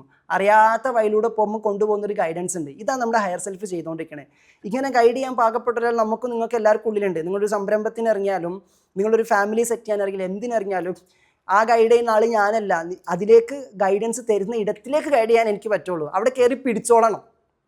അവിടെ കയറി പിടിച്ചിട്ട് അതിൻ്റെ പദ്ധതികൾ സെറ്റാക്കിയിട്ട് വീണ്ടും ഇവിടെ വന്നു കഴിഞ്ഞാൽ അടുത്തത് പിടിക്കാനുള്ള ഓപ്ഷൻ ചിലപ്പോൾ കണക്ട് ചെയ്ത് കിട്ടും. അതാണ് ഇവിടെ സംഭവിക്കുന്നത്. അപ്പോൾ മൂന്നാമത്തെ ഘട്ടത്തിൽ പ്ലാനുകൾ നമുക്ക് വന്നു കഴിഞ്ഞാൽ ആ പ്ലാന് കിട്ടിയത് കൊണ്ടായില്ല. പ്ലാന് കിട്ടിയ സംഭവിക്കുന്ന അടുത്ത വിഷയം നമുക്ക് പിന്നെ ഹയർ സെൽഫിൻ്റെ ഗൈഡൻസ് വേണ്ടത് കിട്ടിയ പ്ലാനിൽ ബിലീവ് ചെയ്യുക എന്നുള്ളതാണ്, വിശ്വസിക്കുക എന്നുള്ളതാണ്. കിടിലം പ്ലാനായിരിക്കും, പക്ഷേ വിശ്വാസം ഉണ്ടായിരിക്കില്ല, പോയില്ലേ. ചില ദാരിദ്ര്യ സമ്പന്നന്മാരുണ്ട്, കഷ്ടമാണ് അവരെ കാര്യം ആലോചിക്കുമ്പോൾ. നാട്ടുകാർക്കൊക്കെ ഐഡിയ പറയും, ഐഡിയ ഹൗസ് എന്നായിരിക്കും പേര്, ഓരൊക്കെ രക്ഷപ്പെടും. ഇങ്ങേര് മാത്രം രക്ഷപ്പെടില്ല. കാരണം എന്താ, ഇങ്ങേർക്ക് കിട്ടുന്ന ഐഡിയകൾ ഇയാൾക്ക് വിശ്വാസമില്ല, നാട്ടുകാർക്കൊക്കെ വിശ്വാസമുണ്ട്. അപ്പോൾ കെട്ടിയോളം അറിയും, നിങ്ങൾ ആരൊക്കെ കഴിച്ചിലാക്കി, ഞാനിപ്പോഴും ആരൊക്കെ, നിങ്ങൾ മാത്രം എന്തേ കഴിച്ചിലാവാത്തത് ഇത്. അപ്പോൾ പറയും, പഠിച്ചോനെ എന്നെ കൊണ്ട് നാട്ടുകാരെ കഴിച്ചിലാക്കാനേ ഉദ്ദേശിച്ചിട്ടുണ്ടാവില്ല, അല്ലാണ്ട് എനിക്ക് വിശ്വാസം ഇല്ലായിട്ടല്ല, എനിക്ക് പേടിയില്ലായിട്ടല്ല. അവിടെയാണ് വിഷയം. അപ്പോൾ പ്ലാനുകളും കിട്ടുന്നത് എവിടെന്നാ ചോദിച്ചു കഴിഞ്ഞാൽ, ഇപ്പോൾ ഒരു പ്ലാനും ഉണ്ടായിരിക്കില്ല. ഇപ്പം നിങ്ങളുടെ മനസ്സിലേക്ക് നിങ്ങളെ വല്ലാണ്ട് സ്വാധീനിച്ച ഒരു ഡ്രീം എടുത്ത് നോക്കി, ആ ഡ്രീമിന് ഹൗ എന്നൊന്നും അറിയലുണ്ടായിരിക്കില്ല. പക്ഷെ ആ ഡ്രീമിനെ നമ്മൾ വിഷ്വലൈസേഷൻസ് ആക്കിയിട്ട് ഈ ഡീറ്റെയിൽഡ് സ്ക്രിപ്റ്റ് ഒക്കെ ആക്കി ഇങ്ങനെ കൊടുക്കും തോറും നമ്മുടെ ഹയർ സെൽഫ് ആ ഡ്രീം തന്നെ, ആ വിഷ്വലൈസേഷൻ തന്നെ, അതേ ഹയർ സെൽഫ് തന്നെ നമുക്ക് പ്ലാനും തരും. അതിലൂടെ തന്നെ കിട്ടും എന്നുള്ളതാണ്. അപ്പോൾ അതിന് വേണ്ടിയിട്ടാണ് നമ്മൾ ഈ ഡ്രീം, ഈ ജേർണലിങ് ഇതൊക്കെ റിപ്പീറ്റ് ചെയ്യണം. ഇതൊക്കെ ചെയ്യുന്നതിലൂടെ ആ പ്ലാന് കിട്ടാനുള്ള സാധ്യതയിലേക്ക് നമ്മൾ കണക്ട് ചെയ്തിരിക്കുക. അതിപ്പം നമ്മൾക്ക് അത് തരാൻ പാകത്തിൽ നമുക്ക് ബുദ്ധിയും വിവേകം ഇല്ലെങ്കിൽ ആ പ്ലാൻ എക്സിക്യൂട്ട് ചെയ്യാൻ പറ്റിയ ആൾക്കാരെങ്കിൽ നമുക്ക് പഠിച്ചോണ്ട് തരും. മനസ്സിലായില്ലേ? കാരണം ചോദിച്ചത് അജാതി വലിയ സാധനമായിരിക്കും, പക്ഷേ നമ്മൾ മറ്റേ പറയില്ല, നാണെന്താ പൊട്ടനാന്ന് വെച്ചാൽ ശരിക്കും പൊട്ടനായിരിക്കും. അപ്പോൾ അതുകൊണ്ട് വലിയ ആഗ്രഹമുള്ളൂ, പക്ഷേ കാര്യപ്രാപ്തിക്ക് പറ്റിയ ഒരു സംഭവം ഇല്ലെങ്കിൽ, നമ്മൾ ബുദ്ധൂസ് ആണെങ്കിൽ കൂടി, നമ്മൾ ലോക പൊട്ടനാണെങ്കിൽ കൂടി, ചില ആൾക്കാരൊക്കെ അത് കണ്ടാൽ ചിലർ പറയും ജസ്റ്റ് ഫോർ എ ഫൺ കിട്ടും, ഞാൻ അങ്ങനെ എടുക്കണ്ട, ആരും വ്യക്തിപരമായിട്ട് ആക്ഷേപിക്കാത്തതല്ല. ചില ആൾക്കാരെ കണ്ടാൽ നമുക്ക് തോന്നും കുറേ സാധനങ്ങളൊക്കെ ഉണ്ട്, പക്ഷേ വിവരം മാത്രമില്ല, എന്നിട്ട് ഇയാൾക്ക് എല്ലാം ഉണ്ടല്ലോ, എന്തൊരു വിവരക്കാടാണ്, കുട്ടികൾ അത്രയും ബോധമില്ലേ, ലോക പൊട്ടനാ, പക്ഷേ ഇയാളും വലിയ ബിസിനസ് സാമ്രാജ്യം ഉണ്ടാക്കിയില്ലേ എന്ന് ചോദിക്കുമ്പം നമ്മൾ മനസ്സിലാക്കേണ്ട കാര്യം കാര്യപ്രാപ്തി ഉണ്ടോ ഇതുണ്ടോ എന്നുള്ളതൊന്നല്ല, അയാൾക്കുള്ളിൽ പൊട്ടനായിട്ടിരിക്കുമ്പോഴും ഈ ഡ്രീമും വിഷ്വലൈസേഷനും പിടിക്കാനുള്ള സാധനം ഉണ്ടായിരിക്കും. പിന്നെ വേറൊരു പ്രത്യേകത ഉണ്ട്, ഈ ഓവർ ബുദ്ധിയുള്ള ആൾക്കാർ ഒന്നും ചെയ്യില്ല, അതൊരു പ്രശ്നമാണ്. അതുകൊണ്ട് കൂടുതൽ ബുദ്ധി ഇല്ലാത്തത് കൊണ്ട്, കൂടുതൽ കോംപ്ലിക്കേഷൻസിനെ പറ്റി അറിയാത്തതുകൊണ്ട്, മറ്റേ ഈ ഒരു തവളയുടെ കഥ പറഞ്ഞിരുന്നല്ലോ, ചെവി കേൾക്കാത്തതുകൊണ്ട് എല്ലാവരും പോയപ്പോൾ നിൽക്കുക, ചെവി കേൾക്കാത്തതുകൊണ്ട് ആ തവള കയറിപ്പോയി മുകളിലെത്തി എന്ന് പറഞ്ഞ പോലെയാണ്. അപ്പോൾ ദാറ്റ്സ് ഇറ്റ്. അപ്പോൾ നിഷ്കളങ്കരായിട്ടുള്ള ആളുകളുടെ പ്രത്യേകത എന്ന് പറഞ്ഞാൽ അവർക്ക് ബിലീഫ് കൂടുതലായിരിക്കും. അതിനാണ് നമ്മൾ ഈ കുട്ടിയുടെ ബോധമൊക്കെ ഉണ്ടാവണം എന്നൊക്കെ പറഞ്ഞുകൊണ്ടിരിക്കുന്നത്. അപ്പോൾ ഇതേപോലെ പ്ലാന് വന്നു കഴിഞ്ഞാൽ അടുത്തത് ബിലീഫാണ്. ഇവിടെയും നമ്മൾ എന്താ ചെയ്യുന്നത് വെച്ചാൽ, നമുക്കൊരു പ്ലാന് വന്നു കഴിഞ്ഞാൽ നമ്മൾ എന്താ ചെയ്യുക, പ്ലാന് വന്നു കഴിഞ്ഞാൽ പിന്നെ നമ്മൾ ആ പ്ലാൻ ഇങ്ങനെ ഉണ്ടായ പ്ലാൻ എൻ്റെ 10-15 ആൾക്കാരോട് വീണ്ടും വിവരിക്കും, സാർ ഞാൻ ഉദ്ദേശിക്കുന്നത് ഇങ്ങനെയാണ്, ഫ്രണ്ടിന് വേണം, എടാ എൻ്റെ ഈ പ്ലാൻ ഇങ്ങനെ, എൻ്റെ ഈ പ്ലാൻ ഇങ്ങനെ. പ്ലാനുകളുടെ അതിപ്രസരമായിരിക്കും ആ സമയത്ത് എന്ന് പറയുന്നത്. പക്ഷെ പ്ലാനുകളുടെ അതിപ്രസരം നിൽക്കുന്നില്ല. ഈ രക്തസ്രാവത്തിൻ്റെ കഥ പറഞ്ഞല്ലോ, നിൽക്കാതെ ബ്ലഡ് ഇങ്ങനെ പോയിക്കൊണ്ടിരിക്കുന്നത്, പ്ലാൻ ഇങ്ങനെ നിൽക്കാണ്ട് വരും, plan A, plan B, plan C. സംഭവം അടിപൊളിയാണ്. ഒക്കെ നമ്മളെ ഹയർ സെൽഫ് ഓണായിട്ടല്ലോ ഇത്രയും പ്ലാൻ കിട്ടുന്നത്. സംഭവം വളരെ ഉഷാറാണ്. ഞാൻ പറയും, അങ്ങനെയുള്ള ആൾക്കാരെയും പ്ലാനിൽ മാത്രം ഇങ്ങനെ ഇരിക്കുന്നുണ്ട്, കുറേ പ്ലാനുകളും വരുന്നുണ്ട്, ഒന്നും ചെയ്യുന്നില്ലെങ്കിൽ സംഭവം എന്താ അറിയോ, ബിലീഫില്ലായ്മയാണ്, വിശ്വാസമില്ല. സംഭവം അടിപൊളിയാണെന്ന് അറിയാം, പ്ലാനിൽ വിശ്വാസമുണ്ട്, സ്വയത്തിൽ വിശ്വാസമില്ല. അല്ലെങ്കിൽ സ്വയത്തിൽ വിശ്വാസമുണ്ട്, പ്ലാനിൽ വിശ്വാസമില്ല, കാത്തിരിക്കുക കുറച്ചുകൂടി അടിപൊളിയായിട്ടുള്ള വരട്ടെ. ഞാൻ പറയും, അവർ ഒന്നും ചെയ്യാൻ പാടില്ല. അവർക്ക് വേണമെങ്കിൽ പ്ലാനിങ് കമ്മീഷനിലൊക്കെ ജോലി നോക്കാം, എന്നിട്ട് ബാക്കിയുള്ളവർക്ക് പ്ലാനൊക്കെ ഉണ്ടാക്കി കൊടുക്കുക. ഇവരൊന്നും ഏതായാലും ചെയ്യൂല എന്നുള്ളതാണ്. ആ ജോലിയൊക്കെ ഇവർക്ക് നന്നായിട്ട് ചെയ്യുന്നുള്ള. This is the 4th step. അപ്പോൾ അതിൽ ബിലീഫ് വരണമെങ്കിലും നമുക്ക് എന്താ ചെയ്യാൻ പറ്റുക വെച്ച് കഴിഞ്ഞാൽ, ഈ നേരത്തെ പറഞ്ഞ പോലെ തന്നെ ഈ സ്ക്രിപ്റ്റിങ്ങും ഈ വിഷ്വലൈസിങ്ങും ഈ ഡ്രീമും ഒക്കെ നമ്മൾ വീണ്ടും വീണ്ടും വീണ്ടും വൈ എന്നുള്ളൊരു സാധനം ഉണ്ടാക്കി. എന്തുകൊണ്ട് എനിക്കിത് വേണം, എൻ്റെ വൈ ഫാക്ടർ സ്ട്രോങ് ആവുന്ന എൻ്റെ ഇൻറ്റൻഷനാണ്. ആ ഇൻറ്റൻഷൻ വീണ്ടും നമ്മൾ സ്ട്രോങ് ആക്കി, നമ്മുടെ വൈ ഫാക്ടർ വീണ്ടും നമ്മൾ സ്ട്രോങ് ആക്കി കൊടുത്തുകൊണ്ടിരുന്നു കഴിഞ്ഞാൽ ആ പ്ലാനുകളിൽ ഏതെങ്കിലും ഒന്നിൽ മനസ്സില്ല മനസ്സോടെയാണെങ്കിലും ഒന്ന് നോക്കാം അല്ലേ എന്നാൽ എന്നുള്ള രൂപേണ എന്ത് ചെയ്യും, ഒരു സ്റ്റെപ്പ് നമ്മൾ എടുത്ത് നോക്കും ബിലീഫോട് കൂടിയിട്ട്. അങ്ങനെ എടുക്കുമ്പോഴാണ് ആക്ഷൻ വരുന്നത്. ഇതോട് കൂടിയിട്ട് നമ്മളെ കാര്യം നടക്കുന്നു എന്നുള്ളതാണ് DVPVA, dream, visualise, plan, belief, action. ഈ ബാക്കിയുള്ള കാര്യങ്ങളൊക്കെ നടക്കുന്നതിൻ്റെ ആദ്യ ഘട്ടം എന്ന് പറഞ്ഞാൽ നമ്മളുടെ ഇൻറ്റേർണൽ ടോക്കാണ്. നമ്മൾ ആ ഡ്രീമിനെ എങ്ങനെ കൊണ്ടുവരുന്നു. അതാണ് APJ അബ്ദുൽ കലാം സാറും സക്സസിൻ്റെ സീക്രട്ടായിട്ട് തന്നെ പറഞ്ഞത്, dream dream dream dream transform into thoughts, thoughts result in action. നിങ്ങൾ സ്വപ്നം കാണുക, സ്വപ്നം കാണുക, സ്വപ്നം കാണുക. പക്ഷെ ഇന്ന് സ്വപ്നം കാണുക എന്നുള്ളത് തന്നെ വളരെ ഓവർ റേറ്റഡ് ആയിട്ടുള്ള, സ്വപ്നം കാണുക എന്നൊക്കെ പറയുമ്പോൾ തന്നെ ഒരുപാട് കേട്ട് മടുത്തൊരു സംഭവമായിട്ടാണ് പലർക്കും തോന്നാറുള്ളത്. അത് ആ രീതിയിലൊന്നും കൊണ്ടുവച്ചു. അതുകൊണ്ട് ഡ്രീം എന്നുള്ള വാക്കൊക്കെ ഞാൻ ഉപയോഗിച്ച കാലം മറന്നു. എന്നെ കേട്ടവരടുത്ത് ഡ്രീം എന്നത് അങ്ങനെ കേട്ടിട്ടുണ്ടായിരുന്നു. കാരണം നാട്ടുകാർ മൊത്തം ഡ്രീം ഡ്രീം ഡ്രീം എന്ന് പറയുന്നത് ഇറക്കുന്നുണ്ട്. അപ്പോൾ അതിൻ്റെ ഇടയിൽ ശുദ്ധമായിട്ടുള്ള പാലിനെ പറ്റി പറയാനോ ഡ്രീമിനെ പറ്റി പറയാനോ ഒരു ഇടം ഇല്ല എന്നുള്ളതാണ്. പക്ഷേ ഇന്ന് ഗൈഡ് ടോക്കിൽ ഈ സ്ക്രിപ്റ്റിങ്ങും ജേർണലിങ്ങും ഒരു വിഷയമായതുകൊണ്ട് എത്രത്തോളം അത് നമ്മളെ ഹയർ ഗൈഡൻസിലേക്ക് നയിക്കുന്നു, കണക്റ്റിംഗ് ടു അവർ ഡ്രീം. നിങ്ങളെ ചെക്ക് ചെയ്യും, നിങ്ങൾ ഏത് ലെവലിലാണ്? നിങ്ങൾ ഡ്രീം ലെവലിലാണോ? ഡ്രീം ലെവലിലാണ് നിങ്ങൾ നിൽക്കണമെങ്കിൽ ഡ്രീം ജേർണൽ നടത്തിക്കൊണ്ടിരിക്കുക. Dream journal in the sense, ഒന്ന് ആ ഡ്രീമിന് ഞാൻ പറഞ്ഞില്ല, കാണുന്നിടത്തൊക്കെ കുത്തി കുറിച്ച് വെക്കണ പോലെ, അവിടെ ഇവിടെയൊക്കെ എഴുതി വെക്കണത് പോലെ ഒക്കെ ഇങ്ങനെ വെറുതെ രസമായിട്ട് മറ്റേ ടാസ്ക് മോഡാക്കി അലമ്പാക്കരുത്. അല്ലാണ്ട് ഇങ്ങനെ രസകരമായിട്ട് അതിങ്ങനെ എഴുതി എന്ത് ചെയ്യുക, അതിങ്ങനെ വെച്ചുകൊണ്ടിരിക്കുക എന്നുള്ളതാണ്. അതിനുശേഷം നിങ്ങൾക്ക് നന്നായിട്ട് വിഷ്വലൈസേഷൻ മോഡലാണ് ഇപ്പോൾ നിങ്ങൾ ഇരിക്കുന്നത് നിൽക്കുന്നത്. പല പല വിഷ്വൽസ് അതുമായിട്ട് ബന്ധപ്പെട്ട കുറേ സംഭവങ്ങൾ വരുന്നുണ്ടെങ്കിൽ നിങ്ങളുടെ ഡ്രീം സ്ട്രോങ് ആയി തുടങ്ങിയിട്ടുണ്ട് എങ്കിൽ ആ വിഷ്വലൈസേഷൻ ജേർണൽ, അതാണ് പറഞ്ഞത് വിഷ്വലൈസേഷൻ സ്ക്രിപ്റ്റ്, ഡീറ്റെയിൽ ചെയ്തിട്ട് നിങ്ങൾ അത്തരം സ്ക്രിപ്റ്റുകൾ ഫ്യൂച്ചർ സെൽഫിന് എഴുതുന്നത് പോലെ അത് പല രീതിയിൽ എഴുതാം. അതുപോലെ തന്നെ ഇൻറ്റേർണൽ കമ്മ്യൂണിക്കേഷനിൽ നിങ്ങൾക്ക് പറ്റും. നിങ്ങളുടെ ഫ്രണ്ടിനോട് ആ ആശയങ്ങളൊക്കെ വിശദീകരിച്ച് കൊടുക്കുന്നത് പോലെ അങ്ങനത്തെ സംഭവങ്ങളൊക്കെ വിഷ്വലി നിങ്ങൾ കൊടുത്തുകൊണ്ടിരിക്കുക എന്നുള്ളതാണ്. അത് സംഭവിക്കുമ്പോഴേക്ക് യു ക്യാൻ സി നിങ്ങളുടെ ഹയർ സെൽഫിൽ നിന്നും ഹയർ കോൺഷ്യസ്നെസ്സിൽ നിന്നും നിങ്ങൾക്ക് പ്ലാൻ വരാൻ തുടങ്ങും. പ്ലാൻ വരുമ്പോഴും നിങ്ങൾ എഴുതി വെക്കണമല്ലോ, പ്ലാൻ ചെയ്യണമല്ലോ. കുറച്ച് കാര്യം നിങ്ങൾ ചെയ്യും. എങ്ങനെയാണ് ചെയ്യണത്?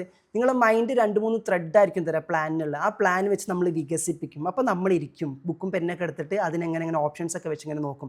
ഈ പ്ലാൻ വന്നു കഴിഞ്ഞാൽ പിന്നെ പ്ലാൻ ഇങ്ങനെ കിടക്കാം. പ്ലാൻ ഇങ്ങനെ കിടന്ന അടുത്തെന്താ വേണ്ടത്? ബിലീഫാണ് വേണ്ടത്. ആ ബിലീഫിൻ്റെ ഘട്ടത്തിലും നമുക്ക് ആവശ്യമായിട്ട് വരുന്നത് വെച്ചാൽ കിട്ടിയ പ്ലാനിനെ വീണ്ടും വീണ്ടും വീണ്ടും വീണ്ടും നമ്മൾ എന്ത് ചെയ്യുക? റീറൈറ്റ് ചെയ്തുകൊണ്ടേയിരിക്കുക. പ്ലാനിനെ വീണ്ടും വീണ്ടും വീണ്ടും ഒന്ന് പുതുക്കി ഇങ്ങനെ എഴുതി ചെയ്തുകൊണ്ടിരിക്കുക. അങ്ങനെ ചെയ്ത് വരുമ്പോഴേക്ക് ആ പ്ലാനിൽ നമുക്കൊരു ബിലീഫ് വരും. ഇത്രയും എത്തിച്ച് കഴിഞ്ഞാൽ അടുത്ത സാധനം നാച്ചുറലി നടക്കും, ആക്ഷൻ. പല ആൾക്കാർക്കും തുടങ്ങാനുള്ള ചലഞ്ച്, തുടങ്ങിയത് തുടരാനുള്ള ചലഞ്ച്. ഞാൻ പറയും ഈ 4 ഘട്ടങ്ങൾ നിങ്ങൾ പരിശോധിച്ചാൽ മതി. ഡ്രീം ലെവൽ, വിഷ്വലൈസേഷൻ ലെവൽ, അതുപോലെ തന്നെ പ്ലാനിങ് ലെവൽ, ബിലീഫ് ലെവൽ. ഈ 4 ലെയേഴ്സും നിങ്ങൾ നോക്കിയാൽ മതി. ഇതിൽ ഏതെങ്കിലും ഒന്നിൽ മിസ്സിങ് വരുന്നുണ്ടായിരിക്കും. ഇതിൽ ഏത് ഒന്നിന് മിസ്സിങ് വന്നാലും ആക്ഷൻ കുറയും, ആക്ഷൻ്റെ ക്വാളിറ്റി കുറയും. ആക്ഷൻ ഞാൻ പറയില്ല, ഈവൻ നിങ്ങളുടെ റെസ്പോൺസിൻ്റെ ക്വാളിറ്റി വരെ ആക്ഷൻ ക്വാളിറ്റിയാണ്. നിങ്ങൾ ഒരാളോട് എങ്ങനെ റെസ്പോണ്ട് ചെയ്യുന്നു, റിയാക്ട് ചെയ്യുന്നു, ആ വിഷയമായിട്ട് ഇടപെട്ടിട്ട് നിങ്ങൾ എവിടെയെങ്കിലും പോയിട്ട് സംസാരിക്കുമ്പോൾ നിങ്ങളുടെ കമ്മ്യൂണിക്കേഷൻ്റെ ടോണും പാറ്റേണും വരെ ആക്ഷനിൽ പെട്ടതാണ്. Because that is body language. അപ്പോൾ അത് മങ്ങാതിരിക്കാൻ ഏറ്റവും ബേസിക്കലി ഓർക്കേണ്ട കാര്യം വൈ ഐ നീഡ് ദിസ്. അപ്പോൾ നമുക്കൊരു ഇൻറ്റൻഷൻ ഉണ്ടായിരിക്കും. ആ ഇൻറ്റൻഷൻ ഒന്നുകൂടി എഴുതിയാൽ മതി. ഞാൻ ഈ നമ്മളെ കോച്ചസിനോടൊക്കെ ഈ ഫ്ലെയിം എടുക്കിങ്ങനെ അതൊന്ന് ഓർമ്മിച്ചോളൂ പറയാനുള്ള കാര്യം. ആ ഡ്രീമിൻ്റെ ത്രെഡ് കിട്ടുന്ന ഒരു ഇൻറ്റൻഷൻ കറക്റ്റ് നമുക്ക് വൈ ഫാക്ടർ കറക്റ്റ് സ്ട്രോങ് ആക്കാൻ പറ്റുന്ന ഒരിടമാണ് അതെന്നുള്ളതാണ്. സോ വൈ ഫാക്ടറാണ് ഡ്രീം എന്ന് പറയുന്നത്.